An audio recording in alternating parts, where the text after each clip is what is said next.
এতিয়া আমি চাম আজি জানুৱাৰী মাহৰ কাৰেণ্ট এফেয়াৰ্ছখিনি। আমি ছেশ্যন আৰম্ভ কৰি আছোঁ। আমাৰ যোনখন ই বুক আছে, ই বুকখন আছে আমাৰ 11 months কাৰেণ্ট এফেয়াৰ্ছ, যোনখন আপোনালোকে আমাৰ ৱেবছাইটত পাই যাব। Some current affairs easy for multiple revision 11 months from July 2025 to May 2026। এখন স্পেচিয়েল প্ৰাইচ দিয়া হৈছে 149 ৰুপিজ। আপোনালোকে আমাৰ ৱেবছাইটত গৈ কিনিব পাৰিব। তলত ডেছক্ৰিপশ্যনত আমাৰ ই বুকৰ লিংক আছে, তাত গৈও আপোনালোকে কিনিব পাৰিব। নহ'লে আমাৰ ডাইৰেক্ট ৱেবছাইটত ভিজিট কৰি আপোনালোকে কিনিব পাৰিব। তো আমি আগৰ জুলাইৰ পৰা ডিচেম্বৰ মাহলৈকে কৰিলোঁ। আগৰ ভিডিঅ'কেইটাত পাই যাব প্লে লিষ্টত, নহ'লে আপোনালোকে আমাৰ ইউটিউব চেনেলত গ'লেও পাই যাব। এতিয়া আমি চাম জানুৱাৰী মাহৰ পৰা পাছৰখিনি। তো জানুৱাৰী মাহৰ প্ৰথমটো কাৰেণ্ট এফেয়াৰ্ছ আহি গৈছিল যে 8th পে কমিশ্যন। ঠিক আছে, তো Assam is preparing for becoming the first state in the country to establish the 8th pay commission. তো হৈছে অসম সমগ্ৰ দেশৰ ভিতৰতে যোনটো 8th পে কমিশ্যন আছে তাৰ 8 মানে অষ্টম সংখ্যক মানে ৰাজ্যিক দৰমহা আয়োগ গঠন কৰা প্ৰথমখন ৰাজ্য হোৱাৰ প্ৰস্তুতি চলোৱা হৈছিল। তাৰপিছত হৈছে ৰাষ্ট্ৰীয় পৰ্যায়ত at national level the 8th pay commission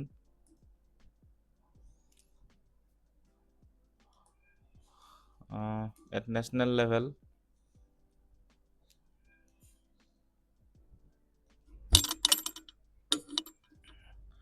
the 8th pay commission is chaired by the former Supreme Court Judge Justice Rajana Prasad Desai and is scheduled to be submit its report in 18 months by April 2027. তো কৈছে যে ৰাষ্ট্ৰীয় পৰ্যায়ত যোনটো 8th pay commission আছে তাৰ যোনটো অধ্যক্ষতা কমিশ্যনখন শ্বেয়াৰ কৰিব, অৰ্থাৎ চেয়াৰপাৰ্চন বনিব যি আমাৰ সুপ্ৰিম কোৰ্টৰ জাজ আছিল। ঠিক আছে, সুপ্ৰিম কোৰ্ট জাজ আছিল জাষ্টিছ প্ৰকাশ দেশাই। ঠিক আছে, ৰাজেন্দ্ৰ প্ৰকাশ দেশাই। আৰু ই 2027 চনৰ এপ্ৰিল মাহৰ ভিতৰত ইয়াৰ প্ৰতিবেদন দাখিল কৰাৰ কথা মানে উল্লেখ কৰিছিল। তাৰপিছত RBI on the Assam economy. তো recent Reserve Forest of India data confirms that the Assam has been India's fast growing state economy over past 5 years. তেওঁ কৈছে যে ভাৰতীয় ৰিজাৰ্ভ বেংকৰ শেহতীয়া তথ্যই নিশ্চিত কৰিছে যে যোৱা 5 বৰ্ষত অসম হৈছে ভাৰতৰ আটাইতকৈ দ্ৰুতগতিত বৃদ্ধি পোৱা যোনটো ৰাজ্যিক অৰ্থনীতি তাৰ হিচাপে পৰিগণিত হৈছে। মানে ষ্টেট ইকনমি ৱাইজত লাষ্ট 5 yearsত আছামে ফাষ্টেষ্ট গ্ৰ'য়িং কৰিছে বাকী ষ্টেটৰ তুলনাত।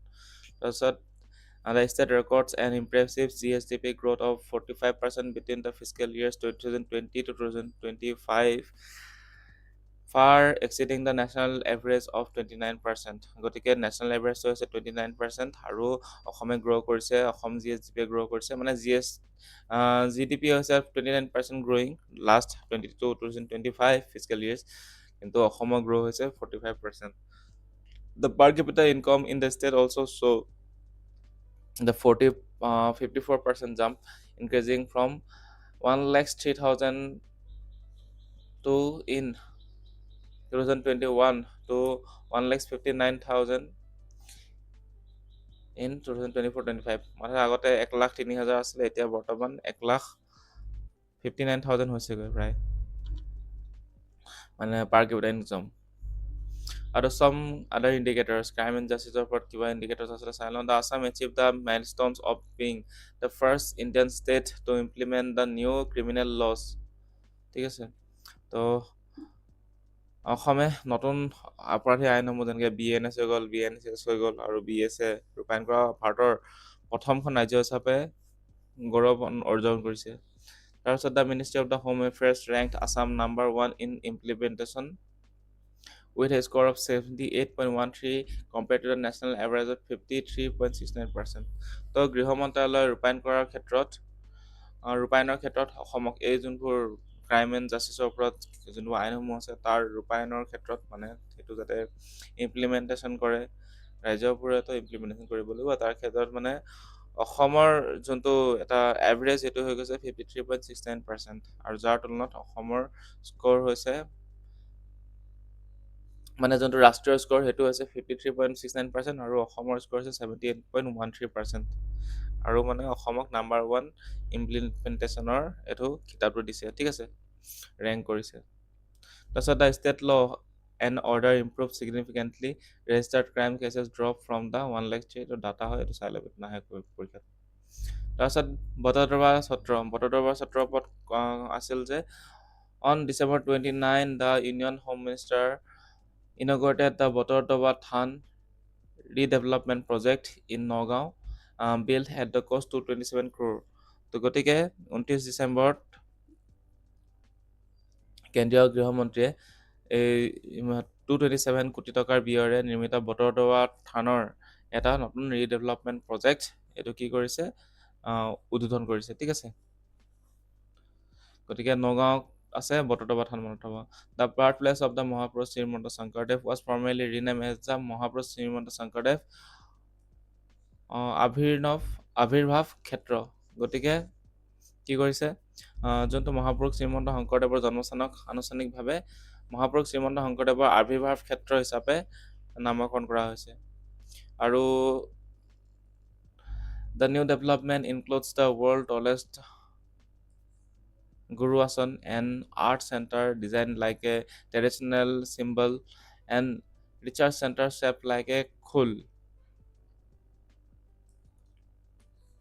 তো গতিকে নতুন উন্নয়নসমূহৰ ভিতৰত আছে চবতকৈ বিশ্বৰ আটাইতকৈ ওখ গুৰু আসনখন, আৰু এইটো ৱৰ্ল্ড টলেষ্ট গুৰু আসন। আৰু লগতে আছে কি পৰম্পৰাগত তালৰ আৰ্হিত, মানে তাল, যাক চিম্বল বুলি কয়, চিম্বল বুলি কয় ইংলিছত। তো তালৰ আৰ্হিত নিৰ্মাণ কৰা হৈছে কি এটা আৰ্ট চেণ্টাৰ, আৰু এটা খোলা আকৃতিত নিৰ্মাণ কৰা হৈছে এটা গৱেষণা কেন্দ্ৰ, ৰিচাৰ্চ চেণ্টাৰ।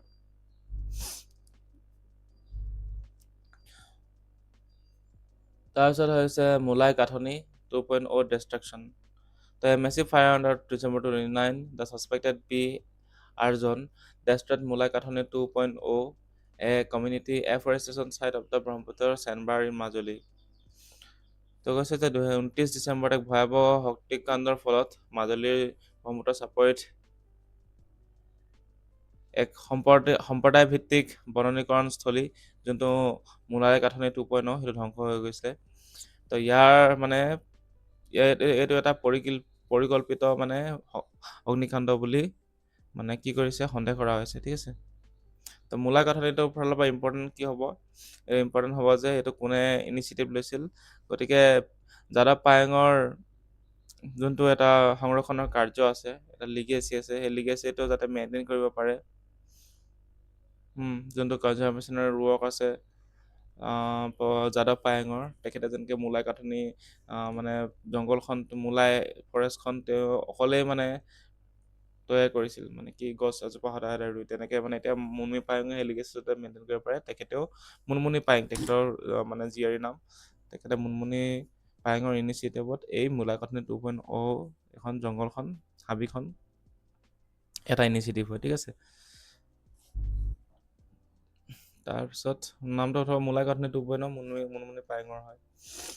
তাৰপিছত হৈ গ'ল দ্য প্ৰতিমা পাণ্ডে বৰুৱা এৱাৰ্ড, কোনে পাইছে, তো সেইটো কোনে দিয়ে, সদৌ অসম ছাত্ৰ সন্থাই দিয়ে, ঠিক আছে, অল আছাম ষ্টুডেণ্ট ইউনিয়নে দিয়ে।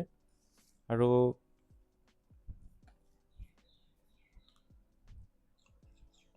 হেৰিয়ৰ নামত দিয়া হয়, আমাৰ গল্পীয়া লোকগীতৰ লিজেণ্ড প্ৰতিমা বৰুৱা পাণ্ডেৰ নামত দিয়া হয়, ঠিক আছে। এইবাৰ 23rd ডেথ এনিভাৰ্চাৰী হিচাপে উপলক্ষে দিছিল। আৰু এই যোনটো এৱাৰ্ডটো 25 বৰ্ষৰ যোনটো এৱাৰ্ড, তাত কিমান টকা দিয়া হৈছিল, টোটেল 25,000 দিয়া হৈছিল নগদ কেছ। আৰু দিয়া হয় কাক, ৰত্নেশ্বৰ মৰাণক দিয়া হয়, ঠিক আছে। তিনিচুকীয়াৰ হয় তেখেত, এজন prominent folk culture exponent from Tinsukia. তিনিচুকীয়াৰ বিশিষ্ট লোক সংস্কৃতিৰ সাধক ৰত্নেশ্বৰ মৰাণক এই প্ৰতিমা বৰুৱা পাণ্ডে এৱাৰ্ড দিয়া হৈছে এবাৰ। তাৰপিছত বাবু আঁচনিটো আমি যোৱাবাৰ চাইছিলোঁ, আকৌ সেইবোৰ ঠাইত আহি থাকিব নিউজত। তো this is announcement of the direct transfer benefit, ডিবিটিয়ে ডাইৰেক্ট পইচা সোমাব। Student welfare scheme by the Assam chief minister, Assam chief মিনিষ্টাৰৰ ফালৰ পৰা দিয়া হৈছে। Coming in to the effect from January February 1, 2026। গতিকে provides the financial assistance to the male student from the families with an annual income below 4 lakhs, offering 1000 per month for UG students and 2000 per month for the PG students. গতিকে বাবু আঁচনি এখন আৰু এটা বাবু আঁচনিটো কি হৈ গৈছে, নিযুত বাবু আঁচনি। এই বাবু আঁচনি আণ্ডাৰত যোনখিনি ডিবিটি হ'ব, ডিবিটি মানে কি ডাইৰেক্ট পইচা ডাইৰেক্ট বেংকৰ একাউণ্টলৈ ট্ৰান্সফাৰ হ'ব, ন' মিডলমেন। তাৰপিছত বাৰ্ষিক যাৰ ফেমিলিৰ যোনটো আয়, যোনটো ইনকম সেইটো 4 লাখতকৈ কম, তেনেকুৱা ছাত্ৰসকলক দিয়া হ'ব, বিত্তীয় সাহায্য প্ৰদান কৰা হ'ব। যোনসকলে স্নাতক বৰ্ষ পঢ়ি আছে, অৰ্থাৎ UG পঢ়ি আছে, মানে ডিগ্ৰী পঢ়ি আছে, তেওঁলোকে প্ৰতিমাহে 1000 টকাকৈ দিয়া হ'ব। আৰু যোনখিনি PG ষ্টুডেণ্ট মানে মাষ্টাৰ্ছ কৰি আছে, মাষ্টাৰ্ছ কৰি থকা ষ্টুডেণ্টখিনিক প্ৰতিমাহে 2000 টকাকৈ দিয়া হ'ব। আৰু নিযুত মইনা আঁচনিৰ নিচিনা নিযুত বাবু আঁচনি। তাৰপিছত জ্যোতি বিষ্ণু আন্তৰ্জাতিক কলা মন্দিৰ,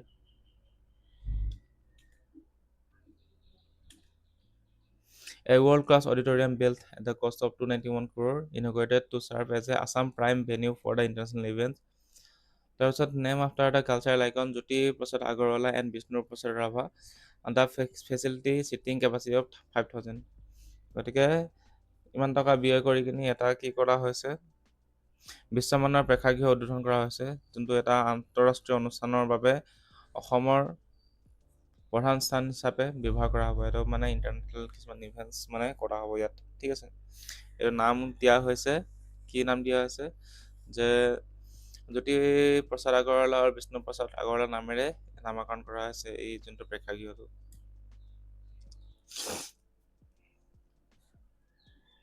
এটা ৱৰ্ল্ড ক্লাছ অডিটৰিয়াম। তাৰপিছত কাজিৰঙা গ'জ গ্ল'বেল। বিশ্বৰ দৰবাৰত কাজিৰঙাৰ নাম কেনেকৈ চাই লওঁ। The Kaziranga national park saw' its highest ever influx of the international tourist. তো কৈছে যে কাজিৰঙা ৰাষ্ট্ৰীয় উদ্যানত এইবাৰ সৰ্বকালৰ সৰ্বাধিক আন্তঃৰাষ্ট্ৰীয় পৰ্যটকৰ আগমন ঘটিছিল সেই টাইমত। তাৰপিছত foreign tourist number chart 127.3% rising from the, গতিকে এইটো টুৰিষ্ট নাম্বাৰ দিছে, গতিকে কাজিৰঙাত মানে টুৰিষ্ট এবাৰ চবতকৈ বেছি আহিছে বুলি কৈছে। তাৰপিছত কুলচি ডলফিন, দ্য 700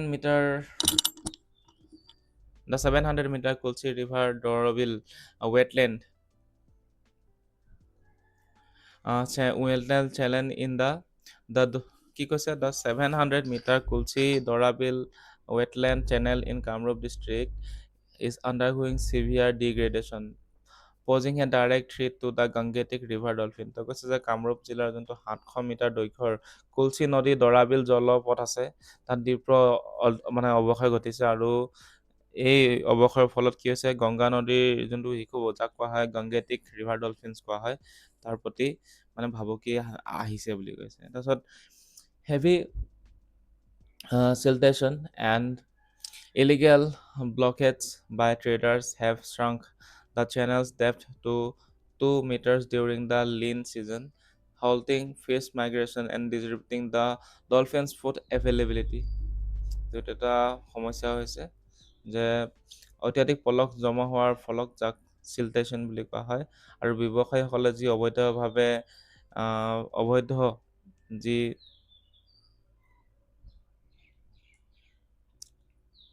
শ্ৰাংক, ঠিক আছে, অবৈধ বাধাৰ বাবে কি হৈছে, খৰাং ঋতু যোনটো মানে লিন ছিজনত কি হৈছে, ইয়াৰ গভীৰতা 2 মিটাৰলৈকে হ্ৰাস পাই গৈছে, ঠিক আছে। আৰু সেইবাবে কি কৰিছে, যোনটো মাইগ্ৰেশ্যন হয়, মাছৰ মাইগ্ৰেশ্যন হয়, ফিছ মাইগ্ৰেশ্যন, মাছৰ প্ৰবচন হৈছে, সেইটো বন্ধ হৈ গৈছে। আৰু সেইবাবে এই যিসকল শিশু আছিল মানে ডলফিনবোৰ আছিল, ডলফিনবোৰৰ খাদ্য মানে এভেইলেবিলিটি কমি গৈছে, ঠিক আছে, ফুড এভেইলেবিলিটি কমি গৈছে। তো কুলচি ক'ত আছে, কুলচি ৰিভাৰ ডৰাবিল ৱেটলেণ্ড, এইটো চেনেল, ঠিক আছে, কুলচি ৰিভাৰৰ পৰা ডৰাবিল ৱেটলেণ্ডলৈকে এটা চেনেল হয় 800 মিটাৰ। তাৰপিছত সোৱণশিৰি ফ্লাড বেচিন,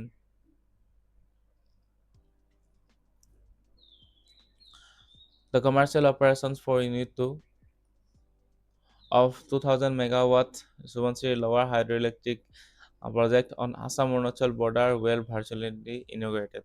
তো অসম আৰু অৰুণাচল সীমান্তত অৱস্থিত 2000 মেগাৱাট ক্ষমতা সম্পন্ন যি লৱাৰ সুবনচিৰি হাইড্ৰ' ইলেক্ট্ৰিক প্ৰজেক্ট আছে যাক কোৱা হয় নামনি সোৱণশিৰি জলবিদ্যুৎ প্ৰকল্প।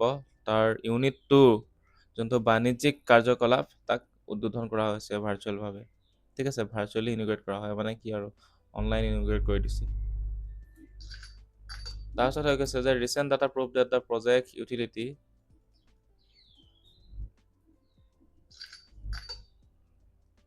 The recent data proves that the project utility of the flood moderation by utilizing 442 MCM flood cushion to absorb the monsoon inflows. It reduces the downstream flows peak in the Assam by 10% and delayed the flooding by 15 hours.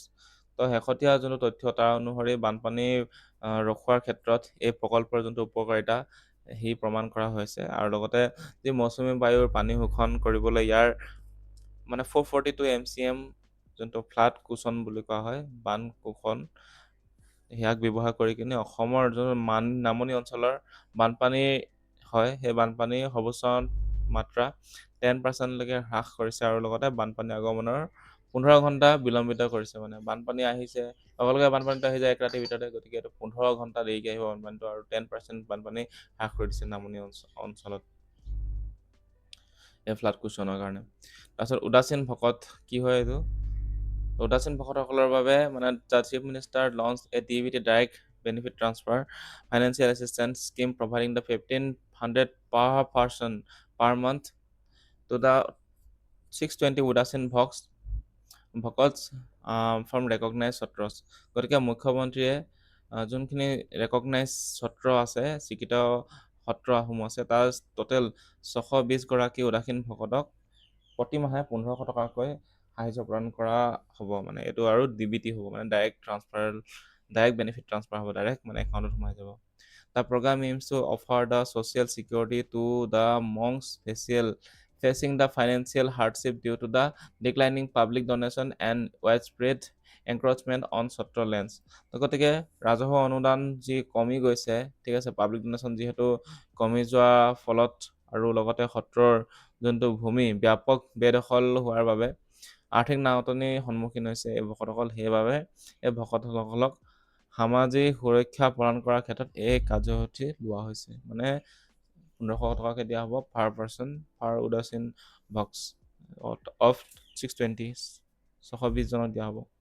তো Tezpur airbase upgrade, the Indian government approve the acquisition of the 382 acres of land at Bukajan village, Sonitpur, to expand the Tezpur Air Force Station 11 wings। তো গতিকে মুখ্যমন্ত্ৰীয়ে মুখ্যমন্ত্ৰী আচলতে কি কৈছে, এইটো তেজপুৰৰ যোনটো বায়ুসেনা আস্থান যাক কোৱা হৈছে কি Tezpur air force station 11 number wing, তো তাৰ মানে এক্সপাণ্ড কৰিবলৈ সম্প্ৰসাৰণৰ বাবে চৰকাৰে শোণিতপুৰত যোনটো বোকাজান গাঁৱত তাত টোটেল 382.82 একৰ ভূমি অধিগ্ৰহণৰ অনুমোদন জনাইছে ইণ্ডিয়ান গভৰ্ণমেণ্টে। তাৰপিছত কৈছে যে the expansion of this critical eastern base currently housing Su-30 MKI fighters will facilitate the construction of the next generation hardened aircraft shelters and the introduction of the advanced weapon system। তো গতিকে যে যোনটো Su-30 MKI fighters আছে, এই যুঁজাৰু বিমানখন এই গুৰুত্বপূৰ্ণ যোনটো ইষ্টাৰ্ণ ঘাটি আছে তাৰ সম্প্ৰসাৰণৰ ফলত ই এটা ধুনীয়া বেছ হিচাপে মানে পৰিগণিত হ'ব, সেইটো কথা কোৱা হৈছে। আৰু লগতে এটা নতুন প্ৰজন্মৰ এটা যাতে সুৰক্ষিত বিমান আশ্ৰয়স্থল নিৰ্মাণ কৰিব পাৰে, আৰু উন্নত যোনটো এটা ৱেপন ছিষ্টেম আছে, এডভান্স ৱেপন ছিষ্টেম, তাৰ অন্তৰ্ভুক্ত কৰাত ই সহায় কৰিব। ঠিক আছে। তাৰপিছত জুবিনৰ গদ্য হিচাপে এখন বুক প্ৰকাশ পাইছিলে, চাওঁ যে new prose collection authored by the cultural icon জুবিনৰ Garg was released at the Assam book fair in Guwahati. গতিকে গুৱাহাটী অসম গ্ৰন্থ মেলাত গুৱাহাটীত যি অনুষ্ঠিত হৈছিল অসম গ্ৰন্থমেলা। এই অসম গ্ৰন্থমেলাত সাংস্কৃতিক আইকন যি জুবিন গাৰ্গ তেখেতৰ দ্বাৰা ৰচিত এখন নতুন গদ্য সংকলন উন্মোচন কৰা হৈছিল। ঠিক আছে, এই প্ৰজ কালেকশ্যন। তাৰপিছত compiled and edited by the Manjit Rajkumar, the book provides the insight into the singer's childhood, creative journey and personal reflection. গতিকে মনজিত ৰাজকোঁৱৰে এই গদ্য সংকলনখনি সংকলন কৰিছে আৰু সম্পাদ্য কৰিছে। আৰু এই গ্ৰন্থখনে গায়কগৰাকীৰ যোনটো শৈশৱ আৰু সৃষ্টিশীল যাত্ৰাৰ লগতে ব্যক্তিগত চিন্তা ভাৱধাৰাৰ আভাস দিছে। ঠিক আছে, এখন নতুন জুবিনৰ গদ্য বুলি এখন গদ্য সংকলন প্ৰকাশ পাইছে। FIFA cup in Guwahati.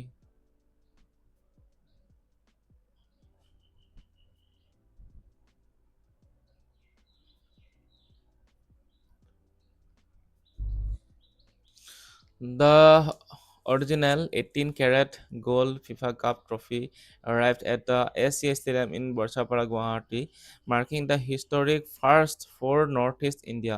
The trophy was accompanied by Gilbert Silva, a member of the 2002 Brazilian World Cup winning team. তো গতিকে কি হৈছে যে 2026 চনত 13 জানুৱাৰীত গুৱাহাটীৰ যোনটো বৰ্ষাপাৰা এছিয়া ষ্টেডিয়াম আছে, তাত যোনটো main 18 carat gold FIFA world cup এই ট্ৰফিটো উপস্থিত হয়। আৰু লগতে ই উত্তৰ পূব ভাৰতৰ মানে নৰ্থ ইষ্ট ইণ্ডিয়াৰ এক ঐতিহাসিক প্ৰথম ঘটনা, প্ৰথমবাৰৰ বাবে এনেকৈ ফিফাৰ ট্ৰফিটো আহিছে মানে নৰ্থ ইষ্টলৈ। ঠিক আছে, আৰু এই ট্ৰফিটো সৈতে যোনটো 2002 চনৰ ব্ৰাজিলৰ বিশ্বকাপ বিজয়ী দলৰ সদস্য গিলবাৰ্টো চিলভা উপস্থিত আছিল। তাৰপিছত the news of the week, এইটো এটা মানে হেৰি আছিল, এটা ডাটা আছিল, নট ইম্পৰ্টেণ্ট। তাৰপিছত নেক্সট হৈ গ'ল বাফেলো ফাইটছ ইন আছাম, এইটো আকৌ আহি গ'ল, অলপ আগত চাইছিলোঁ আমি ইয়াৰ আগৰ ভিডিঅ'ত, ইয়াৰ আগৰ মানে নিউজ কাৰেণ্ট এফেয়াৰ্ছত। The traditional Mo Juj and were organized at the Ahonkuri and Deobali during the Magh Bihu January 15, 2026, despite of 2014 Supreme Court ban on animal fights. তাৰপিছত আহি গ'ল In an effort to legalize and regulate the cultural practice, the Assam Legislative Assembly recently passed a Prevention of Cruelty to Animals Assam Amendment Bill 2025. তো গতিকে জন্তুৰ যুঁজৰ ওপৰত যোনটো animal ফাইটৰ ওপৰত যোনটো 2014 চনৰ উচ্চতম ন্যায়ালয়ে এটা নিষেধাজ্ঞা জাৰি কৰা আছিল, তাৰ সত্ত্বেও 2026 চনৰ 15 জানুৱাৰীত মাঘ বিহুত আহনগুৰি আৰু দেওবালিত পৰম্পৰাগত ম'হ যুঁজটো অনুষ্ঠিত হয়। আৰু লগতে এই সাংস্কৃতিক যোনটো প্ৰথা সেইটোক যাতে বৈধতা প্ৰদান কৰিব পাৰে আৰু লগতে লিগেলাইজ কৰিব পাৰে, আৰু যাতে এটা নিয়ন্ত্ৰণ কৰাৰ প্ৰয়াসত অসম বিধানসভাই শেহতীয়াকৈ এখন বিধেয়ক আনিছিল, সেইখনৰ নাম আছিল পশু প্ৰতি মানে সেইখনৰ নাম আছিল কি the prevention of cruelty to animals amendment bill 2025। তো যাতে মহ যুঁজ আৰু বুলবুলি চৰাই যুঁজ এইবোৰ মানে লিগেলাইজ কৰিব পাৰে আৰু লগতে এটা নিয়ন্ত্ৰণ কৰিব পাৰে আৰু। ঠিক আছে, তাৰপিছত মেগা বাগৰুম্বা পাৰফৰ্মেঞ্চ। তো বাগৰুম্বা পাৰফৰ্মেঞ্চ হৈছিল ক'ত? An event attempting to the Guinness world record was held Sarusajai stadium in the Guwahati, featuring 10,000 Boru dancers performing the traditional Bagorumba dance. The mega performance took place in January 17, 2026 to coincide with the Prime Minister Narendra Modi visit. তো গতিকে গুৱাহাটী সৰুসজাই ষ্টেডিয়ামত 10,000 গৰাকী বড়ো নৃত্যশিল্পীয়ে পৰম্পৰাগত বাগৰুম্বা নৃত্য প্ৰদৰ্শন কৰি Guinness world record গঢ়িছে। আৰু লগতে এই প্ৰধানমন্ত্ৰীও এই মানে যোনটো গিনিছ ৱৰ্ল্ড ৰেকৰ্ডৰ যোনটো ইভেণ্ট হৈছিল সেই তাত উপস্থিত আছিল। ঠিক আছে, ডেটটো আছিল 17 জানুৱাৰী 2026। Lachit one satellite. তো গতিকে লাচিত ওৱান ছেটেলাইটটো কি হয়? Lachit one developed by Assam Don Bosco university was the first satellite mission led by Northeast Institute and was launched on abroad ISRO PSLV C62 on January 12, 2026। তো গতিকে অসমৰ ডন বস্কো বিশ্ববিদ্যালয়ৰ দ্বাৰা ডেভেলপ কৰা লাচিত ওৱান এইটো উত্তৰ পূবৰ যিকোনো এখন প্ৰতিষ্ঠানৰ নেতৃত্বত পৰিচালিত কৰা প্ৰথমটো উপগ্ৰহ মিছন, আৰু ইয়াক 2026 চনৰ 12 জানুৱাৰীত ইজৰোৰ যি PSLV আছে, এইটো লঞ্চ ভেহিকেল হয়। PSLV C62 মানে তাৰ লঞ্চ ভেহিকেলৰ জৰিয়তে লঞ্চ কৰা হৈছিল, ঠিক আছে। তাৰপিছত the mission fail due to the anomaly at the end of the third stage, resulting the loss of the 16 payloads, including Laschet 1, which failed to reach orbit. তো কৈছে যে তৃতীয় পৰ্যায়ৰ শেষ মানে এটা PSLV মানে ষ্টেজ থাকে ন, লিকুইড চলিড লিকুইড তেনেকে। তো সেইটো চায়েন্সত পঢ়িব পাব। তাৰ যোনটো থাৰ্ড ষ্টেজ মানে শেষ হওঁতে মানে থাৰ্ড ষ্টেজ যেতিয়া চলি আছিল, এইটো শেষৰ ফালে এটা যান্ত্ৰিক বিজুতি ঘটে আৰু তাৰ ফলত মিছনটো বিফল হৈ যায়, ঠিক আছে। যাৰ ফলত লাচিক 1কে ধৰি 16টা পেলড হেৰাই যায় আৰু লগতে উপগ্ৰহটোৱে কক্ষপথত উপনীত হ'ব নোৱাৰিলে, মানে অৰ্বিটত যাবই নোৱাৰিলে, ঠিক আছে। তো সেই পেলডটোত মানে PSLV মানে যাৰটো থাৰ্ড ষ্টেজ তাত মানে এটা ফেইল হৈ গ'ল, মানে যান্ত্ৰিক বিজুতিৰ ফলত, ঠিক আছে। होता जाता है कभी कभी। তাৰপিছত হৈ গ'ল ছেড ডিমাইজ অফ প্ৰাণদীপ বৰুৱা। তো veteran Assamese journalist Pradeep Barua passed away in the Guwahati 2026 January 14. He was the younger son of the Assam Tribune founder Radha Govinda Barua, ঠিক আছে। তাৰ ডাঙৰ পুত্ৰৰ নাম প্ৰফুল্ল গোবিন্দ বৰুৱা। তাৰপিছত the founding editor of the influential Assamese fortnight magazine Prantik, launched in 1981। গতিকে প্ৰদীপ বৰুৱাই কি লঞ্চ কৰিছিল? আছামিজ ফৰ্টনাইট মেগাজিন প্ৰান্তিক। গতিকে 2026 চনৰ 14 জানুৱাৰীত গুৱাহাটীত জ্যেষ্ঠ অসমীয়া সাংবাদিক প্ৰদীপ বৰুৱাৰ দেহাৱসান ঘটে আৰু লগতে তেওঁ দ্য আছাম ট্ৰিবিউনৰ প্ৰতিষ্ঠাপক ৰাধা গোবিন্দ বৰুৱাৰ কনিষ্ঠ পুত্ৰ আছিল আৰু 1981 চনত যি প্ৰকাশ হৈছিল অসমীয়া প্ৰভাৱশালী অসমীয়া পষেকীয় আলোচনী ফৰ্টনাইটলি পাব্লিচাৰ মেগাজিন প্ৰান্তিকৰ তেখেত প্ৰতিষ্ঠাপক সম্পাদক আছিল কোন? প্ৰদীপ বৰুৱা। তাৰপিছত হৈ গ'ল পীয়ুষ দেশাই এৱাৰ্ড। পীয়ুষ দেশাই এৱাৰ্ড পাইছে, কি এৱাৰ্ড পাইছে চাই লওঁ। The North Eastern Tea Association NETA award its Lifetime Achievement Award to the Piyush Desai on January 10, 2026. The 86 years chairman of Wak Bakri Tea Group, India's third largest packaged tea brand, was recognized for his 6 decades of leadership and expertise in the tea industry. গতিকে উত্তৰ পূব চাহ সন্থাই পীয়ুষ দেশাইক জীৱনজোৰা সাধনা বঁটা প্ৰদান কৰিছে আৰু লগতে 86 বছৰীয়া এটা যোনটো ৱাক বকৰি চাহ গোট আছে, ঠিক আছে, এইটো ভাৰতৰ 3 নম্বৰ লাৰ্জেষ্ট পেকেট চাহ ব্ৰেণ্ড হয়। তাৰ অধ্যক্ষগৰাকীক চাহ উদ্যোগৰ তেখেতৰ যোনটো লাষ্ট 60 ইয়াৰ্ছৰ নেতৃত্ব, 6 দশকৰ নেতৃত্ব আৰু দক্ষতাৰ বাবে স্বীকৃতি দিয়া হৈছে। চাহৰ ক্ষেত্ৰত দিয়া আছে পীয়ুষ দেশাইক, নেতাই দিছে, নৰ্থ ইষ্টাৰ্ণ টি এছ'চিয়েশ্যনে দিছে।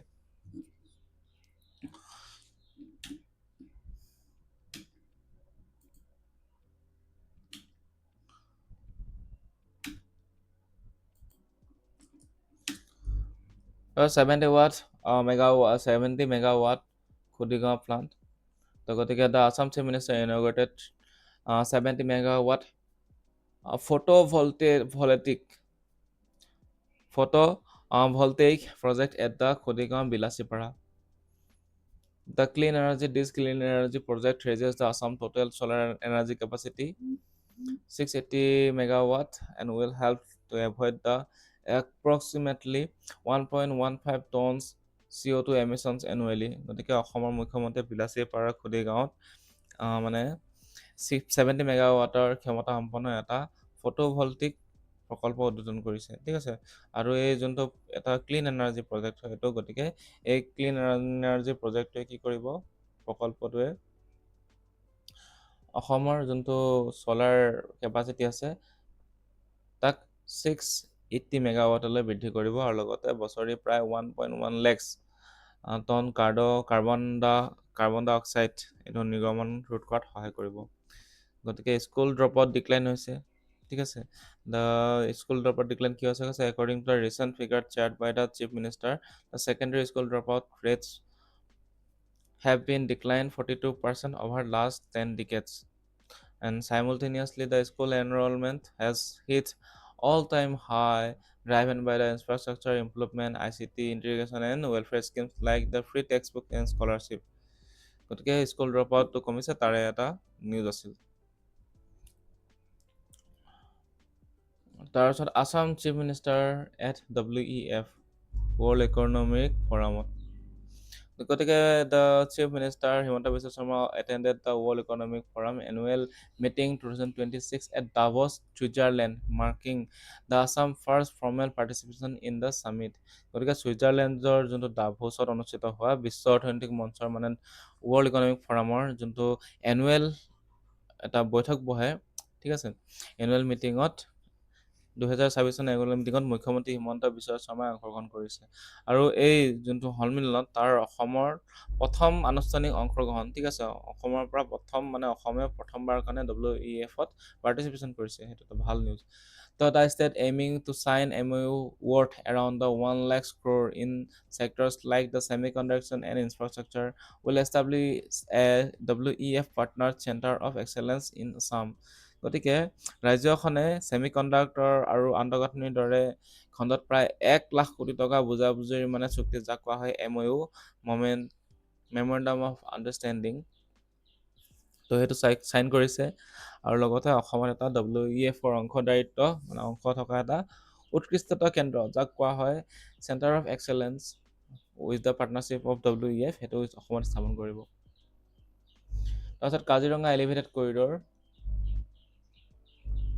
কাজিৰঙা এলিভেটেড কৰিডৰ, তো কাজিৰঙা এলিভেটেড কৰিডৰৰ ওপৰত আছে যে প্ৰধানমন্ত্ৰী নৰেন্দ্ৰ মোদীয়ে 2026 চনত কি কৰে, উদ্বোধন কৰে কি, the prime minister Modi perform the bhoomi pujan for the 6950 crore Kaziranga elevated corridor project at the Kaliabor on January 2026। গতিকে প্ৰধানমন্ত্ৰীয়ে নৰেন্দ্ৰ মোদীয়ে 2026 চনৰ কলিয়াবৰত জানুৱাৰী মাহত কলিয়াবৰত ইমান কোটি টকাৰ 6950 কোটি টকাৰ কাজিৰঙা এলিভেটেড কৰিডৰ প্ৰকল্পৰ ভূমি পূজন সম্পন্ন কৰে, ঠিক আছে।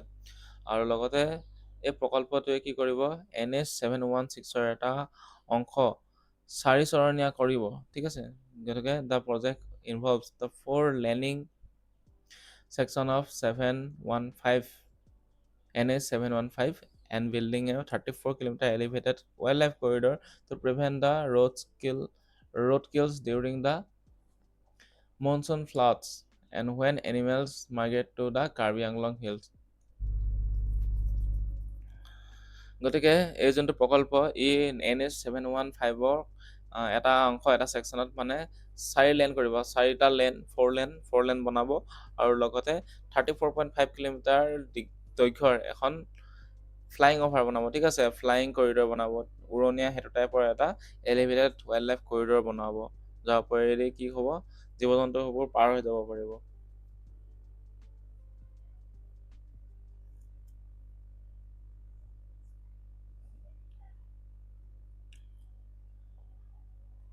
যাতে যোনটো এটা উৰণীয়া বন্যপ্ৰাণী কৰিডৰ নিৰ্মাণ কৰা হ'ব, যাতে মৌচুমী যেতিয়া মানে মনচুন বানপানী আহে তেতিয়া কি কৰিব, জীৱ জন্তুবোৰে কাৰ্বি আংলং পাহাৰলৈ প্ৰব্ৰজন কৰোঁতে যাতে ধুনীয়াকৈ কৰিব পাৰে। কি হয় আচলতে, যেতিয়া মনচুন আহে তেতিয়া কি হয়, যেতিয়া বানপানী আহে তেতিয়া জীৱ জন্তুৰ কাৰণে কাৰ্বি আংলং পাহাৰলৈ গুচি যাব বিচাৰে, তেতিয়া মানে কি হয়, এই যেতিয়া ৰাস্তা পাৰ হৈ যায় তেতিয়া দুৰ্ঘটনা হয়, মানে পথ দুৰ্ঘটনা হয়, বহুতো মৃত্যু হয়। তো গতিকে এই যোনটো কৰিডৰ যদি নিৰ্মাণ কৰা, এলিভেটেড কৰিডৰ যদি নিৰ্মাণ কৰে তেতিয়াহ'লে আৰামছে মানে একো কনফ্লিক্ট নোহোৱাকৈ, পথ দুৰ্ঘটনা নোহোৱাকৈ এই জীৱ জন্তুবোৰ অহা যোৱা কৰিব পাৰিব মানে, ঠিক আছে। The first Vande sleeper train, প্ৰথমখন বন্দে ভাৰত স্লিপাৰ ৰেল কি হয়, the India's first overnight long distance Vande Bharat sleeper train was introduced running on the Howrah to Guwahati Kamakhya route. Additionally, the state saw the launch of the non-AC Amrit Bharat Express route connecting the Guwahati to Rohtak to Dibrugarh to Lucknow. Guwahati to Rohtak and Dibrugarh to Lucknow. তো গতিকে ভাৰতৰ প্ৰথমখন নিশাচৰ মানে ৰাতি যোৱা train, India's first overnight long distance sleeper train, যাৰ নাম হৈছে বন্দে ভাৰত স্লিপাৰ ট্ৰেইন, সেইখন মানে প্ৰৱৰ্তন কৰা হৈছে, ইন্ট্ৰডিউচ কৰা হৈছে। আৰু লগতে এইখন হাওৰাৰ পৰা গুৱাহাটীলৈকে চলিব, ঠিক আছে। আৰু লগতে ইয়াৰ উপৰিও গুৱাহাটীৰ পৰা ৰুষ্টকলৈকে এখন যাব, আৰু ডিব্ৰুগড়ৰ পৰা লক্ষ্ণৌলৈকে যাব, এখন হ'ব নন এচি অমৃত ভাৰত এক্সপ্ৰেছ, তাৰো শুভাৰম্ভ হৈছে। তাৰপিছত হৈ গৈছে দ্য শিল্পী দিৱস। আমি জানো 17 জানুৱাৰীত শিল্পী দিৱস পালন কৰা হয়। কাৰ ডেথ এনিভাৰ্চাৰী হিচাপে? ৰূপকোঁৱৰ জ্যোতিপ্ৰসাদ আগৰৱালা ডেথ এনিভাৰ্চাৰী হিচাপে এই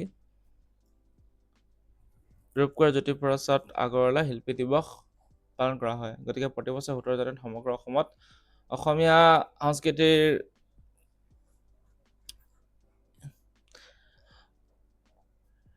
ৰূপকোঁৱৰ জ্যোতিপ্ৰসাদ আগৰৱালাৰ মৃত্যু বাৰ্ষিকী হিচাপে শিল্পী দিৱস পালন কৰা হয়।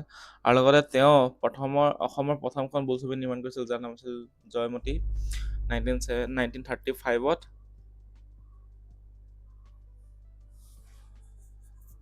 আৰু লগতে কি হয়, এই ছবিখনত প্ৰথম মানে যোনে অভিনয় কৰিছিল তেখেতৰ নাম আছিল আইদেউ সন্দিকৈ, ঠিক আছে। তাৰপিছত আহিলে শিল্পী বঁটা কোনে পাইছে? The Assam government announce the শিল্পী বঁটা 2026 award which will be the conferred upon the eminent singer Dhananda Pathak and Samar Hazarika posthumously. গতিকে অসম চৰকাৰে শিল্পী বঁটা 2026 চনৰ কাক দিছিল? বিশিষ্ট কণ্ঠশিল্পী ধনন্দা পাঠক, আৰু লগতে অমৰ হাজৰিকাক মৰণোত্তৰভাৱে প্ৰদান কৰা হয়, ঠিক আছে, শিল্পী বঁটা এইবাৰ। তাৰপিছত হৈ গৈছে army flag March at Kokrajhar.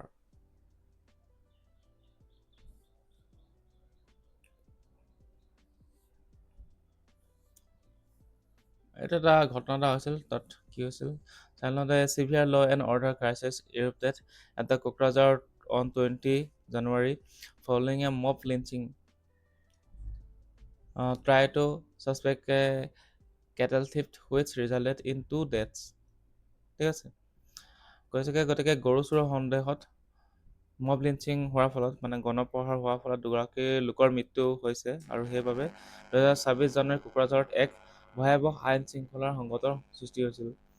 আৰু লগতে to restore the peace between the Bodo and the Adivasi communities, the Indian Army deployed 4 column for a flag march which authorities arrested 19 people, suspended internet services and imposed the section 163 of BNSS. গতিকে কোকৰাঝাৰত এটা মানে ঘটনা হয়, যাত মানে বড়ো আৰু আদিবাসী সম্প্ৰদায়ৰ মাজত শান্তি ঘূৰাই আনিবলৈ যোনটো ইণ্ডিয়ান আৰ্মি আছে, ভাৰতীয় সেনাই 4টা কলমৰ ফ্লেগ মাৰ্চৰ বাবে মোতায়েন কৰিছে, ঠিক আছে, ফ্লেগ মাৰ্চ কৰিছে।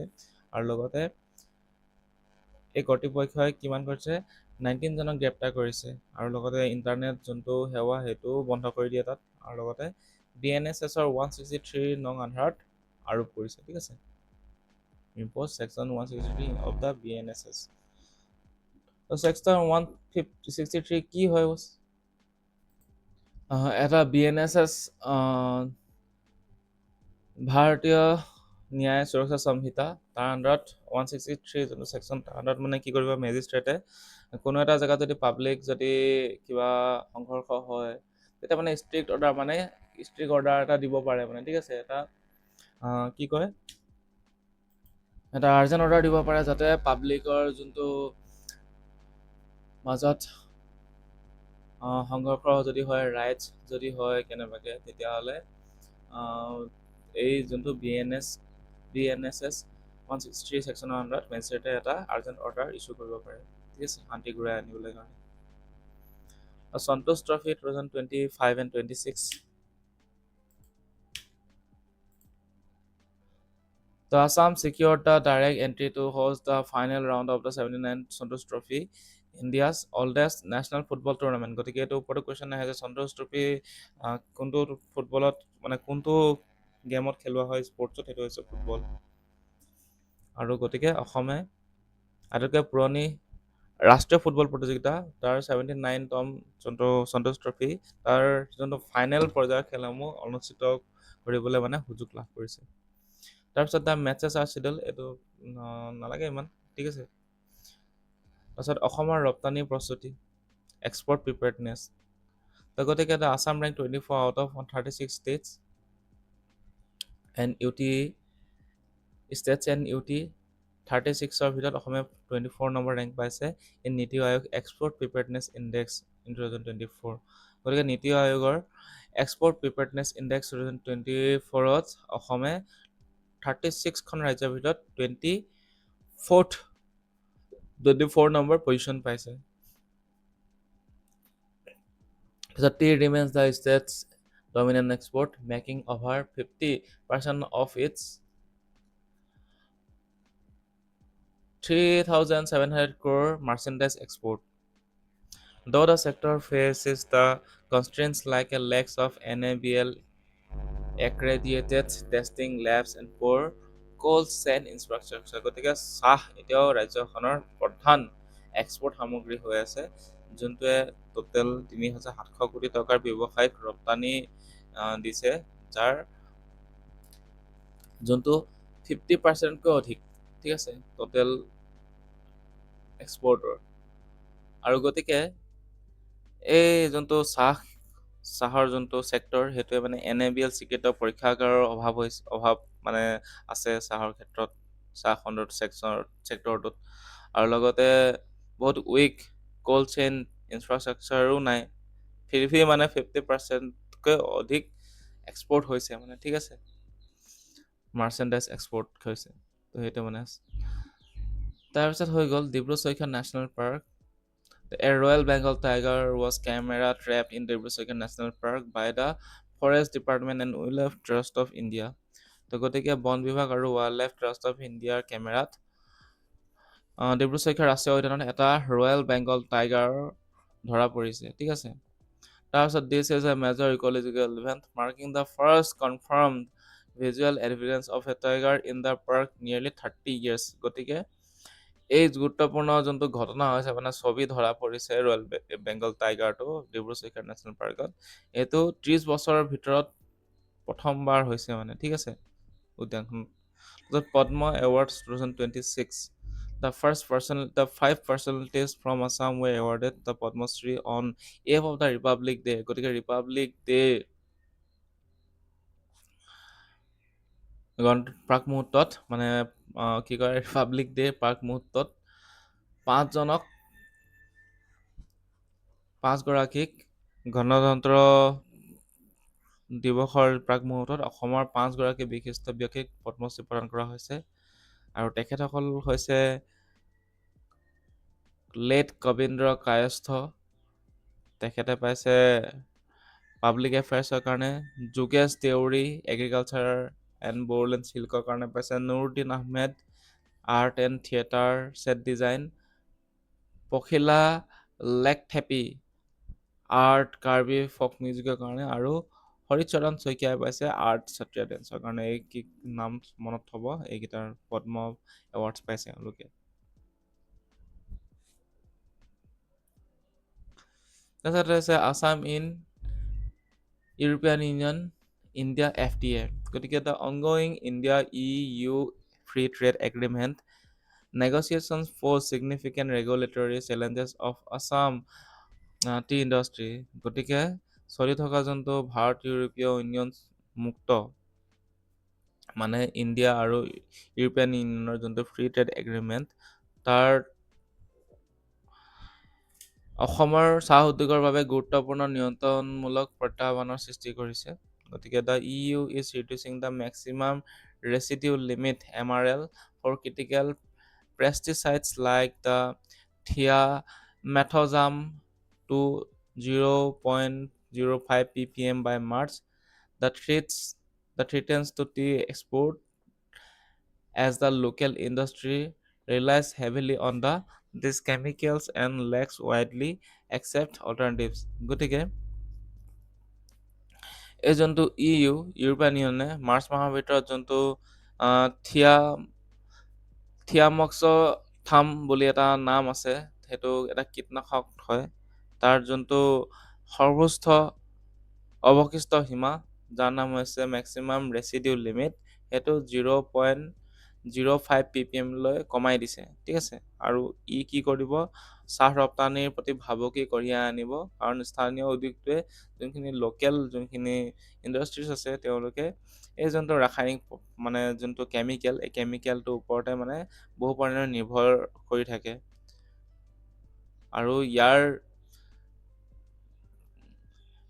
এইটো যদি ইউজ নকৰে, এই যোনটো নাম হৈছে কি, থিয়া থিয়ামেক্স থাম। ঠিক আছে, থিয়ামেথক্সাম। গতিকে থিয়ামেথক্সামক যদি ইউজ নকৰে, তেন্তে কি কৰিব, বেলেগ অল্টাৰনেটিভ নাই মানে লোকেল ইণ্ডাষ্ট্ৰিখিনিৰ ভিতৰত।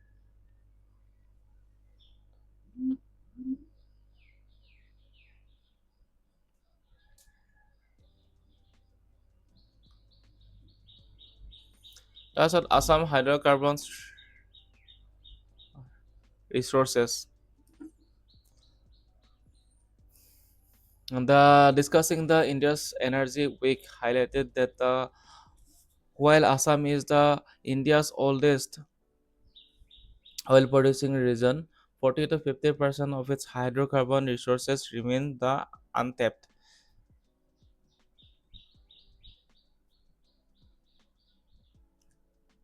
গতিকে ইণ্ডিয়া এনাৰ্জি উইকত আলোচনাত যি হৈছে তাত প্ৰকাশ পাইছে যে অসম ভাৰতৰ আটাইতকৈ পুৰণি তেল উৎপাদনকাৰী অঞ্চল, যদিও ইয়াত মানে কি হয়, হাইড্ৰ'কাৰ্বনৰ 40 to 50% এতিয়াও কি হৈ আছে, আনটেপড হৈ আছে বুলি কৈছে। ঠিক আছে, আৰু to address the economic losses, a new legal framework is being implemented to penalize a gas flaring alongside efforts by the IGGL and AGCL to connect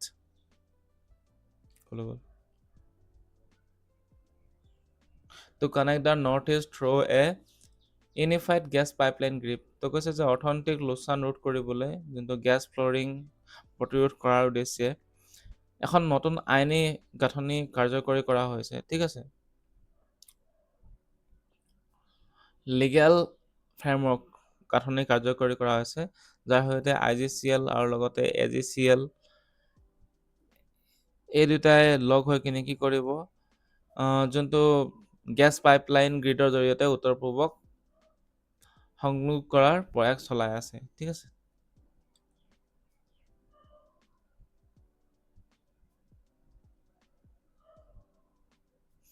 অকল লুটিব মানে অসম।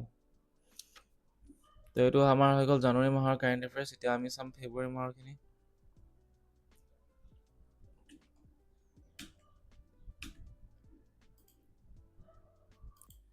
তো এতিয়া আমি চাওঁ ফেব্ৰুৱাৰী মাহৰ কাৰেণ্ট এফেয়াৰ্ছখিনি। তাৰ আগত আপোনালোকে যদি আমাৰ এই ইবুকখন লাগে, তেন্তে আমাৰ ৱেবছাইটত ভিজিট কৰক। তাত গৈ আপোনালোকে আছাম কাৰেণ্ট এফেয়াৰ্ছ বুলি পাই যাব। এই ইবুকখন কিনিব পাৰিব, যোনখন লেফ্ট আছে 149 ৰুপিজ কিনিব পাৰিব। আৰু যদি বাই কৰাৰ লিংক লাগে, তেন্তে আমাৰ তলত ডেছক্ৰিপশ্যনত লিংক আছে, তাত গৈ আপোনাৰ ৱেবছাইটৰ পৰা এই বুকখন অতি সহজে কিনিব পাৰিব। ঠিক আছে, এখন ইবুক হয়, ইবুক পঢ়িলে আপোনালোকে পৰীক্ষাত ধুনীয়াকৈ আপোনালোকে কাৰেণ্ট এফেয়াৰ্ছ পৰ্চনখিনি এটলিষ্ট কৰিব পাৰিব, আছাম কাৰেণ্ট এফেয়াৰ্ছখিনি। আৰু গোটেইখিনি কাৰেণ্ট এফেয়াৰ্ছ যোনখিনি ইম্পৰ্টেণ্ট, গোটেই 11 মাহৰ কাৰেণ্ট এফেয়াৰ্ছ আছে, APSC প্ৰিলিমছৰ বাবে বিশেষভাৱে এইখিনি বনোৱা হৈছে, যাতে আপোনালোকে অতি সহজে ৰিভিজন কৰিব পাৰে। ঠিক আছে, টপাৰ্ছ নোটছে যেনেকৈ থাকে, টপাৰ্ছ নোটছৰ লগত জড়িত কৰি কিনি মানে টপাৰ্ছবোৰে যেনেকৈ নোটছ বনায়, শ্বৰ্ট নোটছ, সেই শ্বৰ্ট নোটছ গোটেইখিনি ইম্পৰ্টেণ্ট লাগতিয়াল অকল পইণ্টখিনি ইয়াত অন্তৰ্ভুক্ত কৰা হৈছে। তেতিয়া আমি চাই লওঁ দ্য ফেব্ৰুৱাৰী মাহৰ কাৰেণ্ট এফেয়াৰ্ছখিনি।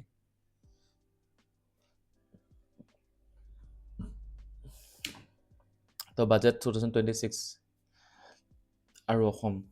ঠিক আছে, the union ministry for the development of the north eastern region, যাক কোৱা হয় DoNER, has been allocated month 6,812 crore in the Union Budget 2026-27, a 52% hike from the revised estimate for 2025-26. গতিকে কেন্দ্ৰীয় বাজেটত 2024 আৰু 27ৰ বাজেটত তো যোনটো আমাৰ ডোনৰ আছে তাৰ মন্ত্ৰালয়ৰ বাবে 6,812 কোটি টকা আবণ্টন কৰা হৈছে আৰু সেইটো 2025 আৰু 26 চনত যিমান পইচা দিছিল তাতকৈ 52% বেছি। তাৰপিছত the budget includes a package of 500 crore for upliftment of the families members former ULFA members. গতিকে যোনখিনি ফৰ্মাৰ আলফা মেম্বাৰ আছিলে তেওঁলোকৰ পৰিয়ালৰ উন্নয়নৰ বাবে 500 কোটি টকা এটা পেকেজো দিয়া হৈছে এইবাৰ, ঠিক আছে। তাৰপিছত নেক্সটটো হৈ গ'ল the package for the Bodoland territorial council BTC was increased to 156 crore and the Karbi Anglong Autonomous Council KAATC যাক কোৱা হয় তাৰ এটা পেকেজ দিছে council package was increased to 200 crore। গতিকে বড়োলেণ্ড টেৰিটৰিয়েল যোনখিনি কাউন্সিলৰ পেকেজ 156 crore দিছে আৰু লগতে কাৰ্বি আংলঙৰ যোনটো স্বায়ত্তশাসিত আঞ্চলিক পৰিষদ আছে তাৰ বাবে 200 কোটি টকা পেকেজ এটা দিছে। তাৰপিছত special package for 70 crore its were sanction for Adivasi group and Dimasa people of Assam. গতিকে উত্তৰ পূবৰ যোনখিনি আমাৰ আদিবাসী গোট আছে আৰু লগতে ডিমাচা জনগোষ্ঠীৰ বাবে 70 কোটি টকাকৈ দিছে দুটা গ্ৰুপকে, ঠিক আছে। ইটছ আদিবাসী গ্ৰুপক দিছে 70 কোটি টকা, ডিমাচা গ্ৰুপকো দিছে 70 কোটি টকা। তাৰপিছত হৈছে the prime minister development initiative for the north eastern region PM DevINE has been sanctioned 2,300 crore। গতিকে প্ৰধানমন্ত্ৰী উত্তৰ পূব অঞ্চলৰ বাবে প্ৰধানমন্ত্ৰী যি উন্নয়নমূলক পদক্ষেপ আছে যেনে যাক কোৱা হয় PM ডিভাইন, গতিকে তাৰ আঁচনিৰ বাবে 2,300 কোটি টকা দিছে। তাৰপিছত নেক্সট হৈ গ'ল budget proposed a scheme for the development of the Buddhist heritage circuit across the 6 north eastern states including Assam. গতিকে এই বাজেটখনত যি আমাৰ অসমকে ধৰি উত্তৰ পূৰ্বত যিমানকেইখন ৰাজ্য আছে 6খন ৰাজ্যক য'ত বৌদ্ধ ঐতিহ্য চাৰ্কিট আছে তাৰ উন্নয়নৰ বাবে এখন আঁচনিও আকৌ প্ৰস্তাৱ কৰা আছে, এটা নতুনকৈ আঁচনি এখন, ঠিক আছে। Propose scheme. তাৰপিছত হৈ গ'ল the finance minister announce the set up for the NIMHANS2 and the upgrade of the National Mental Health Institute in Tezpur as a regional apex institution। গতিকে বিত্তমন্ত্ৰীয়ে যোনটো NIMHANS2 তাৰ স্থাপনৰ ঘোষণা কৰাৰ লগতে তেজপুৰত থকা যোনখন আমাৰ LGBMRH আছে, নেশ্যনেল মেণ্টেল হেল্থ ইনষ্টিটিউট আছে, ঠিক আছে, Lokopriya Gopinath Bordoloi regional institute of mental health সেই ইনষ্টিটিউটখন আছে আমাৰ, তাত কি কৰিছে এটা আঞ্চলিক শীৰ্ষ প্ৰতিষ্ঠান এটা ৰিজনেল এপেক্স ইনষ্টিটিউচন হিচাপে এইটো বনাব, ঠিক আছে। সেই কথা ঘোষণা কৰিছে। তাৰপিছত the budget propose mapping city economic regions যাক কোৱা হয় SCR city economic regions with allocation of the 5,000 crores its for the development over 5 years। গতিকে বাজেটত 5 বছৰ ধৰি উন্নয়নৰ বাবে প্ৰতিটোকে 5,000 কোটি টকাকৈ দিয়া হ'ব চিটি ইকনমিক ৰিজনৰ বাবে, ঠিক আছে। তো এতিয়া হৈ গ'ল বিশ্ব মহাবীৰ চিলাৰায় দিৱস। এতিয়া চিলাৰায় দিৱস কোন তাৰিখে পালন কৰা হয়? 12 ফেব্ৰুৱাৰী 12 ফেব্ৰুৱাৰীত মানে কি কয় পালন কৰা হয় প্ৰত্যেক বছৰ, ঠিক আছে। তো the Assam government awards annual Bir Chilarai awards to the NCC cadets the state. গতিকে অসমৰ চৰকাৰে ৰাজ্যৰ সৰ্বশ্ৰেষ্ঠ NCC কেডেটগৰাকীক বাৰ্ষিকী চিলাৰায় এৱাৰ্ড দিয়া হয়, ঠিক আছে। চিলাৰায়ত কাক দিয়া হয়? যোনজন মানে বেষ্ট NCC কেডেটজনক। তাৰপিছত স্বাগত চতুৰ্থ 2.0 পৰ্টেল, এইটো কি হয়? The launch by the chief minister Himanta Biswa Sarma on the February 2026। This is an online mutual transfer portal for grade 3 and grade 4 state government employees। গতিকে স্বাগত চতুৰ্থ যোনটো 2.0 পৰ্টেল হয় এইটো হৈ গৈছে 2026 চনৰ 2 ফেব্ৰুৱাৰীত মুখ্যমন্ত্ৰী হিমন্ত বিশ্ব শৰ্মাই মুকলি কৰিছিল এই পৰ্টেলটো। এইটো তৃতীয় আৰু চতুৰ্থ বৰ্গৰ যোনখন কৰ্মচাৰীসকল আছে যোনসকল সেইসকলৰ এটা অনলাইন যিটো মিউচুৱেল ট্ৰান্সফাৰ কৰিব পাৰিব, মানে ইজনে সিজন পাৰস্পৰিক যোনটো বদলি কৰিব পাৰিব, ট্ৰান্সফাৰ ল'ব পাৰিব, তাৰ এটা পৰ্টেল ইয়াত মানে গৈ কিনে আবেদন কৰিব লাগিব অনলাইনত। The portal ensures a fully online single click transfer mechanism covering 38 departments and over 75 directors and HOD offices. গতিকে এই পৰ্টেলটোৱে টোটেল 38টা বিভাগ আৰু লগতে 75টাৰো অধিক সঞ্চালয় আৰু লগতে প্ৰধান কাৰ্যালয় সামৰি সম্পূৰ্ণ অনলাইন হিচাপে কাম কৰিব। এক ক্লিকত ওৱান ক্লিক ট্ৰান্সফাৰ হ'ব মানে, ঠিক আছে। আৰু চব কম্পিউটাৰাইজ হ'ব, মানুহে মেনুৱেলি নকৰে। The previous version, Swagat Chatito 1.0, approved the 4,502 applications benefiting the 9,004 employees and saving approximately 10,000 per employees to travel cost. এইটো ডাটা হয়। তাৰপিছত the government aims to eliminate the routine transfer application with 3 years. গতিকে কি কৰা হৈছে, চৰকাৰে 3 বছৰৰ ভিতৰত যোনটো নিয়মীয়া বদলীকৰণ আবেদন কৰিছিল তাৰ প্ৰক্ৰিয়া সম্পূৰ্ণৰূপে এতিয়া নাইকিয়া কৰাৰ লক্ষ্য কৰিছে। তাৰপিছত বুচু ফেষ্টিভেল, এইটো কেতিয়া চেলিব্ৰেটেড অন ফেব্ৰুৱাৰী। তাৰপিছত এইটো তাৰিখটো চাব নালাগে, তাৰিখটো বদলি হৈ থাকে, ঠিক আছে। তো this is the annual forest harvest festival of the Dimasa community. গতিকে ইম্পৰ্টেণ্ট হৈ গৈছে, এইটো কোনে পালন কৰে, ডিমাচা লোকসকলে পালন কৰে, ঠিক আছে। আৰু এইটো উৎসৱ মূলতঃ ডিমা হাছাও জিলাত উদযাপন কৰা হয়, মনত থ'ব। তাৰপিছত হৈ গ'ল ডিমাচা কলেক্টৰ যে ডিমা হাছাওতে কৰিব। তাৰপিছত ৰাইজ অফ আৰ্ছেনিক। গতিকে কি হৈছে, 2026 চনৰ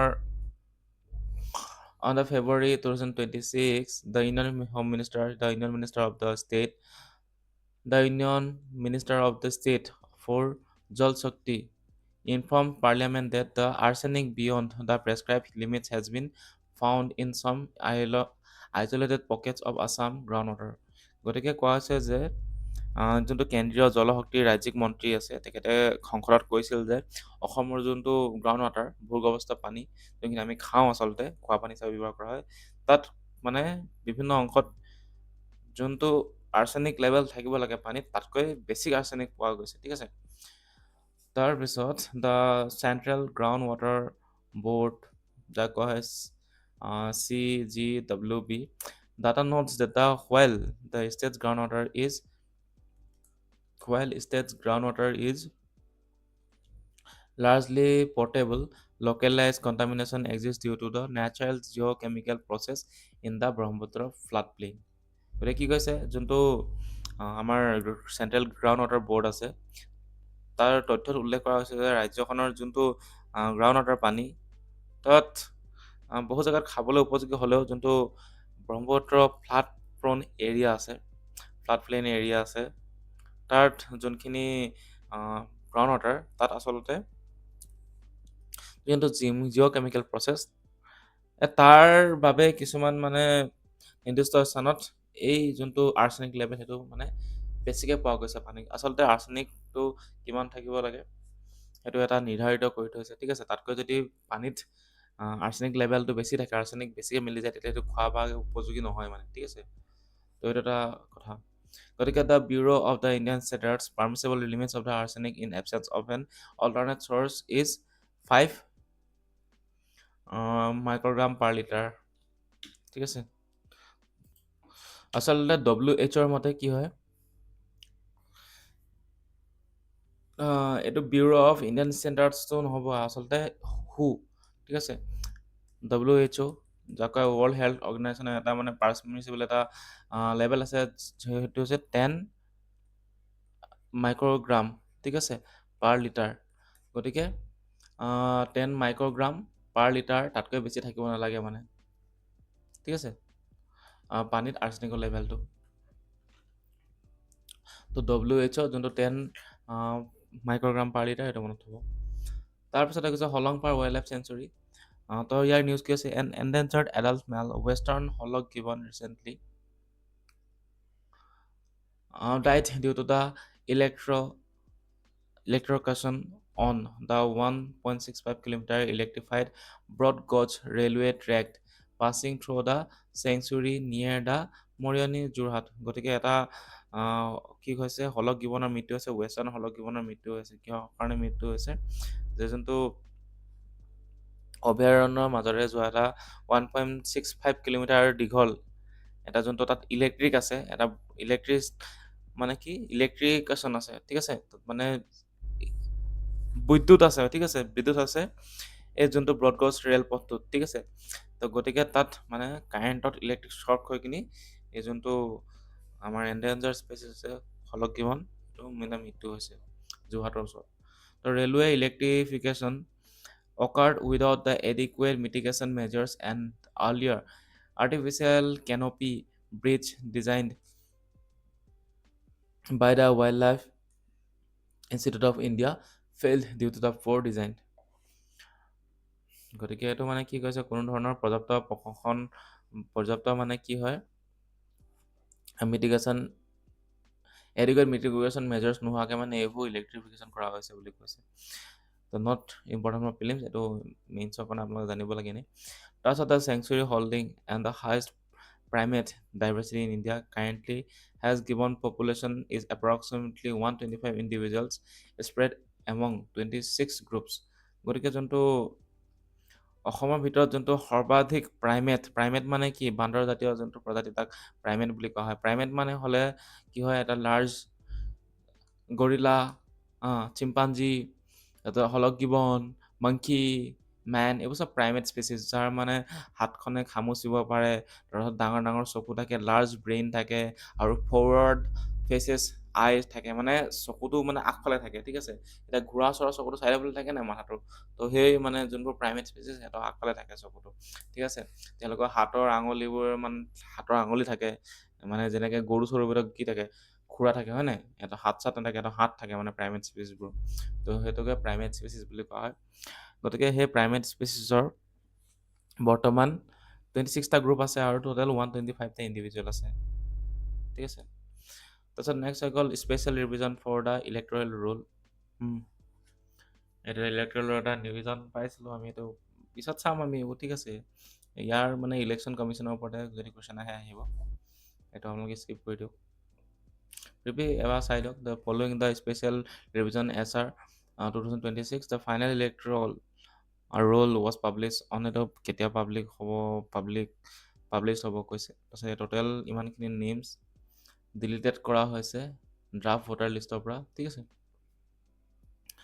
তাৰপিছত টোটেল ফাইনেল ভোটাৰৰ নাম আছিলে ইমানখিনি অসমত। তাৰপিছত মৰাণত ইমাৰ্জেঞ্চি লেণ্ডিঙৰ ৰাস্তা বনোৱা আছিল, তো এইটো চাই লওঁ। On the February 14, 2026 the prime minister Narendra Modi inaugurated a 4.2 kilometer emergency landing facility ELF on the Moran bypass near the Dibrugarh district. গতিকে মানে প্ৰধানমন্ত্ৰী নৰেন্দ্ৰ মোদীয়ে ডিব্ৰুগড় জিলাৰ যোনটো মৰাণ বাইপাছত 4.2 কিলোমিটাৰ দীঘল এটা জৰুৰীকালীন অৱতৰণ সুবিধা উদ্বোধন কৰিছে, য'ত মানে এইবোৰ কি কৰিব, ইমাৰ্জেঞ্চি লেণ্ডিং কৰিব পাৰিব মানে ফ্লাইটবোৰ, ঠিক আছে। তো the PM's aircraft took off from the facility, which also hosted an Indian Air Force air show featuring C-130 transport aircraft and the Sukhoi fighter jets. গতিকে যোনটো প্ৰধানমন্ত্ৰী যোনখন বিমান, এই বিমানখন মানে এইটো স্থানৰ পৰা উৰা মাৰিছিল, আৰু তাত মানে C-130 পৰিবহণ যোনখন বিমান আৰু যোনখন সুখয় যুঁজাৰু বিমান, সেই দুইখন ভাৰতীয় বায়ুসেনাৰ এটা এয়াৰ শ্ব' পাতিছিল, তাত প্ৰদৰ্শনী কৰে মানে জেগাডোখৰত, ঠিক আছে।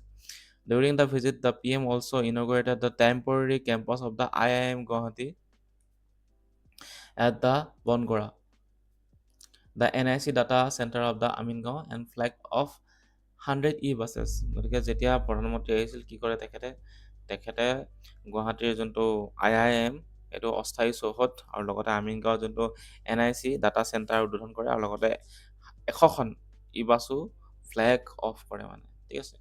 100খন ই-বাছো মানে উদ্বোধন কৰে মানে, ফ্লেগ অফ মানে এতিয়াতো কিবা এটা ইনষ্টিটিউট খুলিলে উদ্বোধন কৰিব, এতিয়া যেতিয়া বাছ চাছ আহিব, গাড়ী চাড়ী, এইটোতো ফ্লেগ অফ কৰিব লাগিব, সেইটো আৰু উদ্বোধন কৰা নিচিনা বস্তুটো। এতিয়া কুমাৰ ভাস্কৰ বৰ্মা সেতু এখন ক'ত আছে?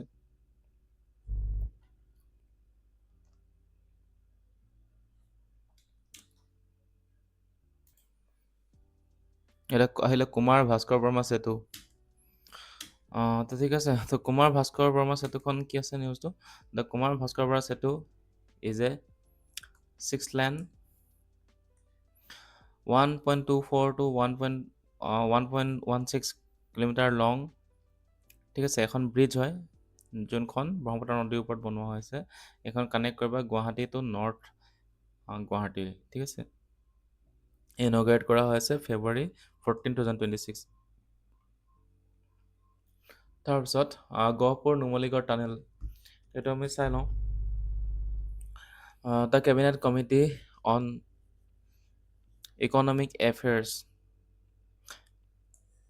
chaired by the PM Modi approved the 18,662 crore project on the February 15, 2026. তাৰপিছত it will be the India's first twin tube under water rail cum road tunnel running under the Brahmaputra river to connect the Gopur NH15 to Numaligarh NH715. গতিকে এই যোনটো গহপুৰ নুমলীগড় সুৰংগ বনোৱা হ'ব, এইটো ভাৰতৰ প্ৰথমটো পানীৰ তলত যোনটো এটা twin tube under water rail কাম ৰোড টানেল হ'ব, ঠিক আছে। এইটো প্ৰথমটো হ'ব ভাৰতৰ, আৰু এইটো ব্ৰহ্মপুত্ৰ নদীৰ তলেৰে যাব, আৰু যোনটো গহপুৰৰ NH নেশ্যনেল হাইৱে 15 আৰু নুমলীগড়ৰ NH হাইৱে 715ক সংযোগ কৰিব। তাৰপিছতে কৈছে the 15.79 kilometre tunnel part of a 33.7 km corridor will built over the 5 years under the EPC mode. গতিকে এইটো EPC মোডৰ অধীনত 5 বছৰৰ ভিতৰত নিৰ্মাণ কৰা হ'ব, ঠিক আছে। এইটো টোটেল দৈৰ্ঘ্যতা কিমান হ'ব? 15.79 কিলোমিটাৰ এই সুৰংগটো হ'ব, আৰু যোনটো কৰিডৰ সেইটো টোটেল 33.7 কিলোমিটাৰ হ'ব, ঠিক আছে। The project will reduce the travel distance from the 240 kilometer to 34 kilometer, slashing the travel time from 6 hours to 20 minutes. গতিকে এইটো টানেলটো বনোৱাৰ লগে লগে কি হ'ব, বহুতখিনি মানে এক পাক যে ঘূৰি যাব লাগে সেইটো কমি যাব মানে, ঠিক আছে। জাহাজেদি যাবলগীয়া নহয়, তলত একদম পুৰা টানি দিলি গ'লে হৈ গ'ল। এইটো বহুত ডাঙৰ এটা প্ৰজেক্ট হ'ব মানে। এইটো টোটেল কিমান কোটি টকা দিছে প্ৰজেক্ট? 18,662 crore টকা ইয়াৰ কাৰণে চেংচন কৰিছে, ঠিক আছে, এপ্ৰুভ কৰিছে।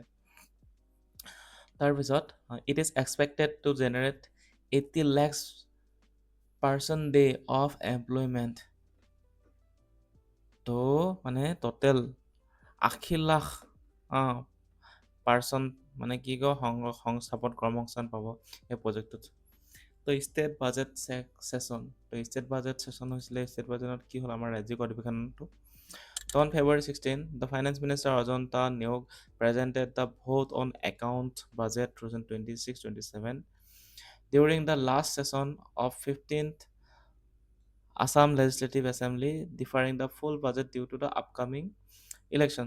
যেহেতু ইলেকশ্যন যদি হ'বলগীয়া থাকে সেইটো বছৰত কি আহে, পূৰ্ণাংগ বাজেট নাহে। গতিকে 2026 চনৰ 16 ফেব্ৰুৱাৰীত 15 নম্বৰ আসাম বিধানসভাৰ অন্তিমটো অধিৱেশনত কি হ'ব, বিত্তমন্ত্ৰী অজন্ত নেওগে যোনটো 26-27 ইয়াৰ্ছ মানে ফিজিকেল ইয়াৰ্ছৰ বাবে 62,294 কোটি টকাৰ এটা ভোট অন একাউণ্ট বাজেট উত্থাপন কৰে, ঠিক আছে। এইটো মানে ফুল ফ্লেজড মানে বাজেট নাছিল। তাৰপিছত যিহেতু এবাৰ ইলেকশ্যন হ'বলগীয়া আছিল, ইলেকশ্যন হৈ গ'ল। তাৰপিছত Assam share of the central devolution was increase to 3.26% under the 16 finance commission. তাৰপিছত সেইখিনি ডাটা হয়, ঠিক আছে। ইয়াৰ পৰা মেইন ইম্পৰ্টেণ্ট কি হ'ব, সেইখিনি হ'ব স্কিমখিনি। The project GSDP for 2026-27 is 8.71 lakhs crore with a growth rate of 16.93 crore. গতিকে 2026-27 বৰ্ষৰ বাবে অনুমানিক যোনটো GSDP হ'বগৈ, আমাৰ state gross state domestic product হ'বগৈ, তাৰ কিমান হ'বগৈ, সেইটো 8.71 lakhs crore টকা হ'বগৈ বুলি কৈছে, ঠিক আছে। মানে 16.93% বৃদ্ধি হ'ব, আৰু 2028 চনৰ ভিতৰত 10 লাখ কোটি টকা হ'বগৈ বুলি কৈছে। তাৰপিছত ষ্টেট পাৰ কেপিটা ইনকাম গ্ৰ' টু 185, ঠিক আছে, 185,429। এইটো 2025 পৰা 26 বৰ্ষত ইমানখিনি কেপিটেল হ'বগৈ কৈছে, পাৰ কেপিটা ইনকাম হৈছেগৈ মানে ৰাজ্যৰ জনমূৰি আয় 2026 চনত 1,65,429 টকালৈ বৃদ্ধি পাইছিল, আৰু যিটো 2020-21 তুলনাত এইটো 113% ইনক্ৰিজ হৈছিলে বুলি কৈছে। এই জনমূৰি এইটো চবতে বেলেগ বেলেগ ডাটা থাকে, সেইটো চাই ল'ব, সেইটো নাহিব চাগে, কাৰণ জনমূৰি এইটো ক'ৰবাত 1,50,000 থাকিব, ক'ৰবাত 1,85,000 থাকে। তো এইটো এনেই আপোনালোকে নোটছত ভৰাব পাৰিব, বাট মানে এইবোৰ কুৱেশ্যন ডাইৰেক্টলি নাহে, মানে য'ত ডাইৰেক্টলি ইমান এমাউণ্ট থাকে, মানে এটা এনেই এষ্টিমেট এটা গম পাব লাগে যে 1 lakhৰ ওপৰতে আছে বুলি, ঠিক আছে, 2 lakhৰ তলত আছে, তেনেকৈ ধৰণৰ। That capital expenditure has increased to 8 times since 2015-16, এইবোৰ মানে কম্পেৰিজন নাহে কেতিয়াও, ঠিক আছে। তো এইবোৰ নাচালেও হ'ব, এইবোৰ মেইনছৰ কাৰণে লাগিব, মেইনছত যেতিয়া আনচাৰ লিখিব তাত এইবোৰ ভাব লাগিব যে from signs 2015 to 16 the capital expenditure increase 8 times, মানে এইবোৰ দেখাব পাৰিব ডেভেলপমেণ্টৰ ক্ষেত্ৰত, ইকনমিক্সৰ পাৰ্টত। তো সেইবোৰ মানে মেইনছত ভাব লাগে। তো 9th Assam film awards 9 number Assam চলচ্চিত্ৰ বঁটা কি হৈছে 2026 চনৰ 16 ফেব্ৰুৱাৰীত শ্ৰীমন্ত শংকৰদেৱ কলাক্ষেত্ৰত আমাৰ গভৰ্ণৰ লক্ষ্মণ প্ৰসাদ আচাৰ্যই কি কৰে, এই বঁটাসমূহ প্ৰদান কৰিছে, আছাম ফিল্ম এৱাৰ্ডছসমূহ, ঠিক আছে। তাৰপিছত হৈ গৈছে 2021 চনৰ বাবে শ্ৰেষ্ঠ ছবি আৰু পৰিচালকৰ বঁটা কোনে লাভ কৰিছে, বেষ্ট ফিল্ম এণ্ড ডাইৰেক্টৰ কোনে পাইছে, শব্দ নিশব্দ কোলাহল, আৰু এখন ডাইৰেক্ট কোনে কৰিছিল, পৰিচালনা কৰিছিল ধনজিৎ দাস। তাৰপিছত লাইফ টাইম এচিভমেণ্ট এৱাৰ্ড পাইছে কোনে, দীনেশ দাসে। তাৰপিছত 2020 বাবে পাইছিল কোনে, 2020 চনত কোনে পাইছিল, 2020 চনত পাইছিল the best film and director ৱেন টু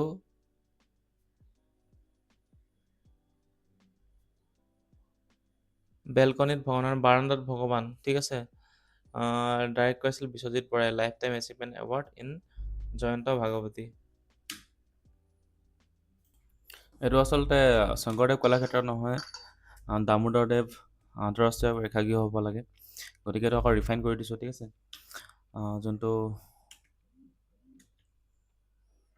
কাৰেণ্ট এফেয়াৰ্ছ আছিলে এইটো ৰিফাইন কৰি কিনে আকৌ কৰিছোঁ, আকৌ এবাৰ চাই লওঁ।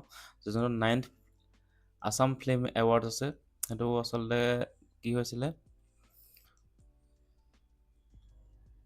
The 9th Assam film state film awards were held in the February 16, 2026 in Guwahati, celebrating the outstanding Assamese film from 2020 to 2021.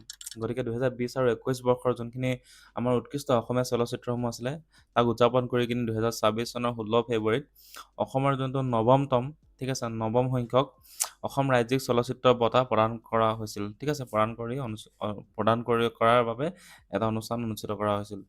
তো গতিকে এই 9th অসম চলচ্চিত্ৰ বঁটা এইটো বেলেগ, আৰু যোনটো আছাম ফিল্ম ফেয়াৰ এৱাৰ্ডছ আছিলে সেই বস্তুটো বেলেগ কিন্তু, ঠিক আছে, সেই দুটা বস্তু বেলেগ বেলেগ। গতিকে এইটো ইম্পৰ্টেণ্ট, পৰীক্ষা ফালৰ পৰা এইটো ইম্পৰ্টেণ্ট হ'ব। আৰু এটা আছাম ফিল্ম এৱাৰ্ডছ আছিলে, এইটো 27 ফেব্ৰুৱাৰীত দি আছিলে, সেইটো বেলেগ, ঠিক আছে, এইটো 16 ফেব্ৰুৱাৰীত, এইটো বেলেগ দুটা, ঠিক আছে। তাত বিদুৰ ভাই পাইছিলে, আৰু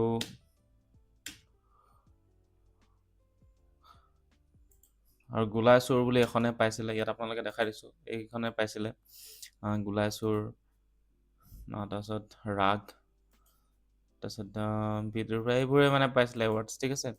কিন্তু মানে আচলতে এইটো এৱাৰ্ডটো বেলেগ, আৰু যোনটো এইটো 9th আছাম ফিল্ম এৱাৰ্ডছ আছে, এইটো দুটা বস্তু বেলেগ, ঠিক আছে। এইটো হৈছে নৱমতম অসম চলচ্চিত্ৰ বঁটা। তো এইটো 2020 আৰু 21 বছৰৰ যোনখিনি অসমীয়া চলচ্চিত্ৰ আছিলে তাক উদযাপন কৰি কিনে 2026 চনৰ 16 ফেব্ৰুৱাৰীত এই বঁটাখিনি দিয়া হয়। আৰু ক'ত দিয়া হৈছিল, দ্য এৱাৰ্ডছ চেৰিমনি টুক place at the Shri Shri Damodardev international auditorium in Guwahati, ঠিক আছে। গতিকে শ্ৰী শ্ৰী দামোদৰদেৱ আন্তঃৰাষ্ট্ৰীয় প্ৰেক্ষাগৃহত এই বঁটাখিনি প্ৰদান কৰা হৈছিল, য'ত অসমৰ সাংস্কৃতিক আৰু প্ৰশাসনিক ক্ষেত্ৰৰ বিশিষ্ট ব্যক্তিসকলে একত্ৰিত হৈছিল। আৰু এই অনুষ্ঠানত অসমৰ ৰাজ্যপাল, যাৰ নাম হৈছে লক্ষ্মণ প্ৰসাদ আচাৰ্য, তেখেতো আহিছিল, ঠিক আছে।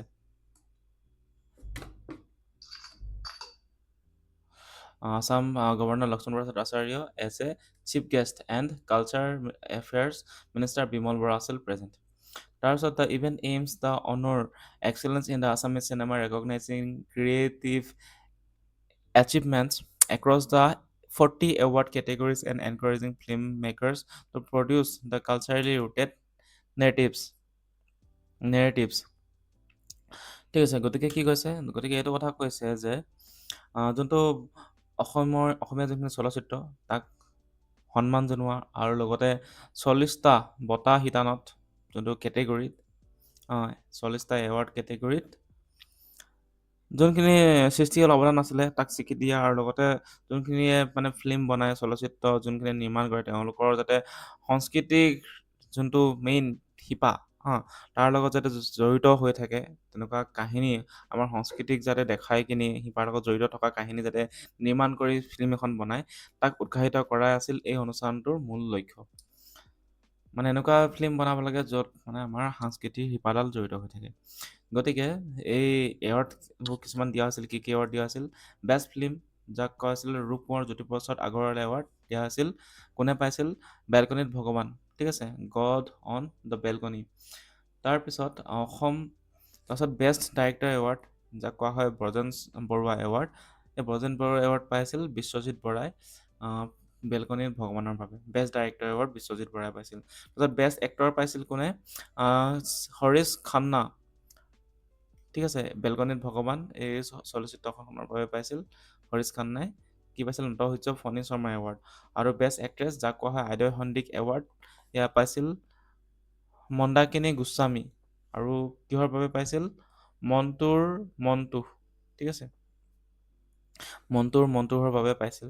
আৰু যোনটো চিনেমেটগ্ৰাফী যাক কোৱা হয় চিত্ৰগ্ৰহণ যাক কোৱা হয় নলিন দুৱাৰা এৱাৰ্ড, নলিন এৱাৰ্ড পাইছিল চেমখৰ।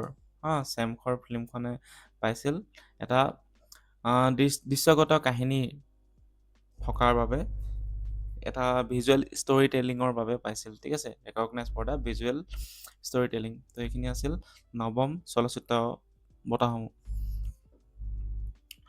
তাৰপিছত polls to third state arrest seat. তো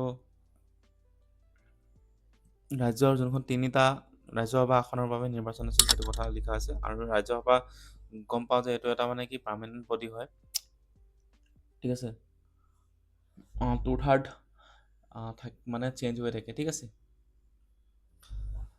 তো the February 19, 2026, the Election Commission of India announced the biennial election for the March 16 for 3 Rajya Sabha seats from Assam. তাৰপিছত the seats are opening due to the expiring terms of the sitting MP Rameshwar Teli, Bhubaneswar Kalita and Ajit Bhuya on April 2026. গতিকে বৰ্তমানৰ যোনটো সাংসদ আছিল ৰামেশ্বৰ তেলী, লগতে ভুৱনেশ্বৰ কলিতা আৰু অজিত চুমাৰ কাৰ্যকাল 2026 চনৰ এপ্ৰিল মাহত খতম হৈছিল আৰু সেইবাবে তিনিখন আসন খালী হৈ গৈছিল। আৰু তাৰ বাবে এই তিনিটা চিটৰ বাবে অসমৰ তিনিটা চিটৰ বাবে কি হৈছিলে? এই ৰাজ্যসভা ইলেকশ্যন হৈছিল, ঠিক আছে। আৰু এইটো আচলতে ইনডাইৰেক্ট ইলেকশ্যন, ঠিক আছে, ডাইৰেক্ট ইলেকশ্যন নহয়। আলি আই লৃগাংটো কোনে পালন কৰে? মিচিংসকলে পালন কৰে। গতিকে এই ডেটটো মনত থাকিব নালাগে, ঠিক আছে, আলি আই লৃগাং আমি ডেটটো মনত থাকিব নালাগে, ফেব্ৰুৱাৰী মাহত পালন কৰা হয়, ঠিক আছে। আচলতে আলি আই লৃগাং কেতিয়া পালন কৰা হয়? আচলতে এইটো কথা মনত হ'ব যে প্ৰতিটো অসমীয়া কেলেণ্ডাৰৰ ফাগুন মাহৰ প্ৰথমটো বুধবাৰ দিনা এই আলি আই লৃগাং উৎসৱটি পালন কৰা হয়। আৰু এইটো মানে ফেব্ৰুৱাৰী মাহতে পৰেগৈ। আৰু এই 18 ডেটটো এবাৰ পৰিছিলে, কিন্তু ইভাগে ফাগুন মাহৰ প্ৰথমটো বুধবাৰ দিনাখন এই আলি আই লৃগাং উৎসৱটি পালন কৰা হয়, এইটো মনত হ'ব। তাৰপিছত organized by the local Mising bodies, গতিকে মিচিংসকলে পালন কৰে এই হেৰিটো। তাৰপিছত first Wednesday of the Assamese month of Phagun, ইয়াত লিখাই আছে, মই চোৱা নাছিলোঁ লিখা আছে বুলি। তাৰপিছত to mark the start the শ্বয়িং ছিজনছ, ঠিক আছে। তাৰপিছত হৈ গ'ল ভাইব্ৰেণ্ট ভিলেজ ফেজ 2। গতিকে ভাইব্ৰেণ্ট ভিলেজ ফেজ 2 কি হয়? 2026 চনৰ 21 ফেব্ৰুৱাৰীত কেন্দ্ৰীয় গৃহমন্ত্ৰী অমিত শ্বাহে কাছাৰ জিলাৰ নাথানপুৰ গাঁৱত এটা আনুমানিক মানে প্ৰায় 6,839 মানে 6,839 crore টকাৰ ব্যয়েৰে এই কাৰ্যসূচীটো মুকলি কৰিছে ভাইব্ৰেণ্ট ভিলেজ প্ৰগ্ৰাম ফেজ 2। গতিকে launch by the union home minister Amit Shah from Nathanpur village of Cachar district on February 2026। ঠিক আছে, তো এষ্টিমেট ভেলু হৈছে 6,839 crore. The program covers approximately 22,000 villages across the 334 border blocks bordering the Pakistan and Bangladesh. গতিকে এই কাৰ্যসূচীয়ে পাকিস্তান আৰু বাংলাদেশৰ যোনটো সীমান্তৱৰ্তী টোটেল 334খন গাঁও, ঠিক আছে, আচলতে 334টা ব্লক, য'ত মানে 2000খন গাঁও সামৰি লৈছে মানে এই প্ৰগ্ৰামটোৱে। তাৰপিছত Assam specific coverage includes the villages in Cachar, Sribhumi, তাৰপিছত আছে Dhubri, among other, in south Salmara, Kokrajhar, Chirang, Baksa, Tamulpur and Udalguri. গতিকে অসমৰ এই জিলাকেইখনক মানে সামৰি লৈছে, ঠিক আছে, এই ভাইব্ৰেণ্ট ভিলেজ প্ৰগ্ৰাম ফেজ 2। তাৰপিছত ডাৰ্ক স্কাই পাৰ্ক। তো on February 2022, February 22, 2016, the Assam Cabinet granted in principle approval to establish dark sky parks reserves to reduce the light pollution and promote astrotourism. ঠিক আছে, the scientific assessment across the 8 locations identified top sites based on the pristine dark areas like Kaziranga National Park 94.62%, Manas National Park 92.51%, and Dima Hasao 87.05%. গতিকে কি কৈছে যে 2026 চনৰ 22 ফেব্ৰুৱাৰীত অসমৰ কেবিনেটে এই পোহৰ প্ৰদূষণ যোনটো লাইট পলিউশ্যন হয় সেইটো কমাবৰ কাৰণে আৰু লগতে মহাকাশ পৰ্যটন যাক কোৱা হয় এষ্ট্ৰ টুৰিজিম তাক মানে উদগনি দিবলৈ যোনটো ডাৰ্ক স্কাই পাৰ্ক আৰু সেই ডাৰ্ক স্কাই পাৰ্ক স্থাপন কৰাৰ বাবে অনুমোদন জনাইছে। আৰু লগতে 8টা স্থানত এই যোনটো বৈজ্ঞানিক মূল্যাংকন কৰা হৈছে, ঠিক আছে, চাইণ্টিফিক এছেছমেণ্ট কৰা হৈছে 8টা জেগাত, আইডেণ্টিফাই কৰা হৈছে 8টা জেগাত এই ডাৰ্ক স্কাই অঞ্চলৰ বাবে, ঠিক আছে। তো কাজিৰঙা নেশ্যনেল পাৰ্ক হায়েষ্ট 94.62, তাৰপিছত মানাহ নেশ্যনেল পাৰ্ক, তাৰপিছত ডিমা হাছাও এইকেইটা জেগাত। তাৰপিছত Assam Arunachal Pradesh boundary. In February 2026, the first official border pillar was erected at the Seijosa, linking the Pakke Kesang district, Arunachal Pradesh and Biswanath district, Assam. গতিকে 2026 চনৰ ফেব্ৰুৱাৰী মাহত অৰুণাচল প্ৰদেশৰ যোনটো পাক্কে কেচাং ডিষ্ট্ৰিক্ট আছে আৰু লগতে অসমৰ বিশ্বনাথ ডিষ্ট্ৰিক্ট, এই বিশ্বনাথ জিলা আৰু পাক্কে কেচাং জিলাৰ সংযোগ কৰি কিনি যোনটো সেউজচা বুলি জেগাডোখৰ আছে তাত প্ৰথমটো মানে খুঁটা পুতিছে, সীমান্ত খুঁটা যাক কোৱা হয় বৰ্ডাৰ পিলাৰ স্থাপন কৰা হৈছে মানে বৰ্ডাৰ ডিমাৰ্কেশ্যনৰ কাৰণে, ঠিক আছে। And this marks the on-ground implementation of the Namsa Declaration signed in the July 2022 intended to resolve the dispute over the 123 villages across the 12 Arunachal districts. গতিকে এইটো কিহৰ কাৰণে কৰা হৈছিল, এইটো যোনটো অৰুণাচলৰ যে অৰুণাচলৰ লগত যে এটা নামচাই ডিক্লেৰেশ্যন কৰা হৈছিল, ঠিক আছে, নামচাই ডিক্লেৰেশ্যন বুলি কৰা হৈছিল যে বৰ্ডাৰ ডিমাৰ্কেশ্যনৰ কাৰণে অসম আৰু অৰুণাচলৰ মাজত এটা চুক্তি স্বাক্ষৰ হৈছিল। সেই চুক্তি স্বাক্ষৰখনৰ আধাৰতে এই যোনটো বৰ্ডাৰ পিলাৰ সেইটো নিৰ্মাণ কৰা হৈছে। আৰু এইটো টোটেল মানে অৰুণাচলৰ 12খন জিলাৰ লগতে 123খন গাঁৱৰ যোনটো এটা সদায় বিবাদ চলি থাকে যে সীমাক লৈ কিনি, তাৰ বাবে স্বাক্ষৰ কৰা হৈছিল নামচাই ডিক্লেৰেশ্যন 2022 চনত। নামচাইত কৰা হৈছিল, অৰুণাচলৰ নামচাই জিলাত, নামচাইত।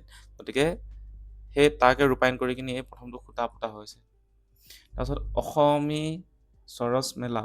তো কি হয় অসমী সৰচ মেলা, এইটো organize by the Assam state rural livelihood mission 2025-26. The event is scheduled to run from the February 22 to March 8, 2026 at the Srimanta Sankardev Kalakshetra, Guwahati. তো কৈছে যে অসম সাৰস মেলা, তো অসম ৰাজ্যিক গ্ৰামীণ বিকাশ মানে অসম ৰাজ্যিক গ্ৰামীণ জীৱিকা অভিযানৰ দ্বাৰা যাক কোৱা হয় Assam state rural livelihood mission, ইয়াৰ দ্বাৰা এই যোনটো অসমী সৰচ মেলা এইটো আয়োজিত কৰা হৈছিল 2026 বৰ্ষৰ বাবে। আৰু লগতে এই মেলাখন 2026 চনৰ যোনটো 22 ফেব্ৰুৱাৰীৰ পৰা 8 মাৰ্চলৈকে চলিছিল, ঠিক আছে, শংকৰদেৱ কলাক্ষেত্ৰত অনুষ্ঠিত হৈছিল। তাৰপিছত আহিলে CM-AAA। এতিয়া CM-AAA ফুল ফৰ্মটো হৈছে চিফ মিনিষ্টাৰ আত্মনিৰ্ভৰ আছাম অভিযান 2.0। গতিকে এইটো কি হয় under the CM triple A মানে চিফ মিনিষ্টাৰ্ছ আত্মনিৰ্ভৰ আছাম অভিযান এ টোটেল এমাউণ্ট অফ দ্য ইমান কৰোৰ টকা মানে 1495 কোটি টকা slated to be dispersed to 74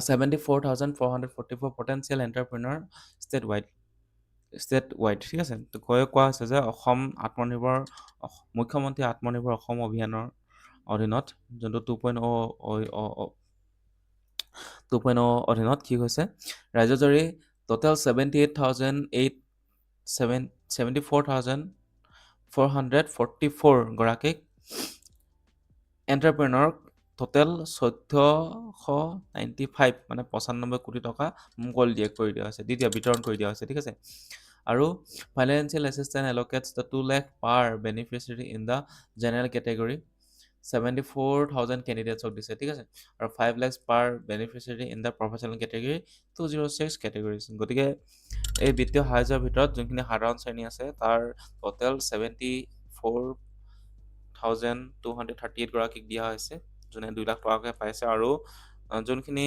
professional কেটেগৰীত তেওঁলোকে 206 গৰাকীয়ে পাইছে তেওঁলোকে 5 লাখ টকাকৈ পাইছে ঠিক আছে যোনখিনি প্ৰফেচনেল তেওঁলোকে 5 লাখকৈ দিছে যোনখিনি মানে আনপ্ৰফেচনেল মানে জেনেৰেল কেটেগৰীত 2 লাখকৈ দিছে তাৰপিছত গভৰ্ণমেণ্ট ইৰিগেশ্যন স্কিম তো এইটো কি হয় চাই লওঁ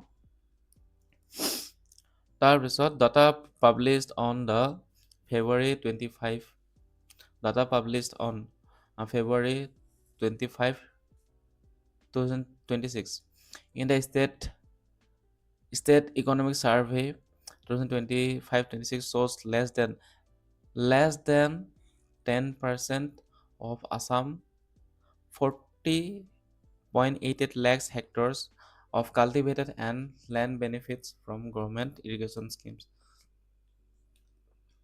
তো কি কৈছে 2025-26 এই চনৰ যোনটো ইকনমিক ছাৰ্ভে হৈছিলে ষ্টেট ইকনমিক ছাৰ্ভে হৈছিলে তাৰ যোনটো ছাৰ্ভেত ডাটা হিচাপে প্ৰকাশ পাইছে যে 2026 চনৰ 25 ফেব্ৰুৱাৰীত এই যোনখিনি তথ্য প্ৰকাশ পাইছে ডাটা অনুসৰি অসমৰ টোটেল ইমানখিনি 40.88 lakhs হেক্টৰ যোনখিনি মাটি কাল্টিভেটেড লেণ্ড কৃষি প্ৰধান ভূমিৰ 10%তকৈ কম অংশ চৰকাৰী জলসিঞ্চনৰ দ্বাৰা উপকৃত হৈছে মানে বহুত কম হৈছে ঠিক আছে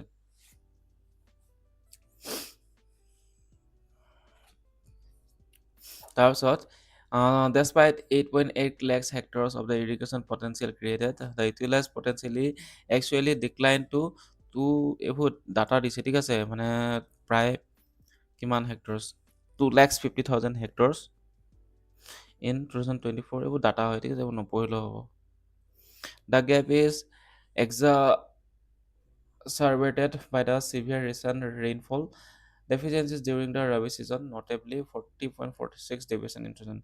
গতিকে যোনটো ৰবি ঋতু সময়ত ৰবিৰ ছিজনৰ সময়ত শেহতীয়া যোনটো তীব্ৰ মানে বৰষুণ নাটনি যোনটো একদম ৰেইনফল ধাৰাসাৰে হ'ব লাগে সেইটো হোৱা নাই মানে আৰু সেইটোৰ বাবে এই যোনখিনি ইৰিগেশ্যন ছিষ্টেমটো মানে কম মানে মাটি পানী পাইছে বুলি মানে কি হৈছে মানে প্ৰকাশ পাইছে মানে ঠিক আছে বৰষুণ কম হৈছে আৰু চৰকাৰৰ ইৰিগেশ্যন ছিষ্টেমটো ভালকৈ চলা নাই তো সেইটো ডাটা দিছে সেইটো ডাটা হয় এইটো মানে পৰীক্ষাত নাহে এনেকুৱা ডাটা মানে বিশেষকৈ প্ৰিলিমছত গতিকে এইখিনি আছিল আজি ডিচেম্বৰ মাহলৈকে খতম কৰিলোঁ ডিচেম্বৰ ফেব্ৰুৱাৰীলৈকে খতম কৰিলোঁ বাকী মাৰ্চ এপ্ৰিল গোটেইখিনি আমি নেক্সট ভিডিঅ'ত পাই যাম ঠিক আছে তো এই বুকখন কিনিবলৈ আপোনালোকে আমাৰ ৱেবছাইটত ভিজিট কৰক এতিয়া গৈ কিনিব পাৰিব দাম হৈছে 149 rupees কিনক পঢ়ক ৰিভিজন কৰক 6-7 বাৰলৈকে তাৰপিছত পৰীক্ষা দিব যাওক আপোনালোকৰ কাৰেণ্ট এফেয়াৰ্ছখিনি অতি সহজে হৈ যাব ধন্যবাদ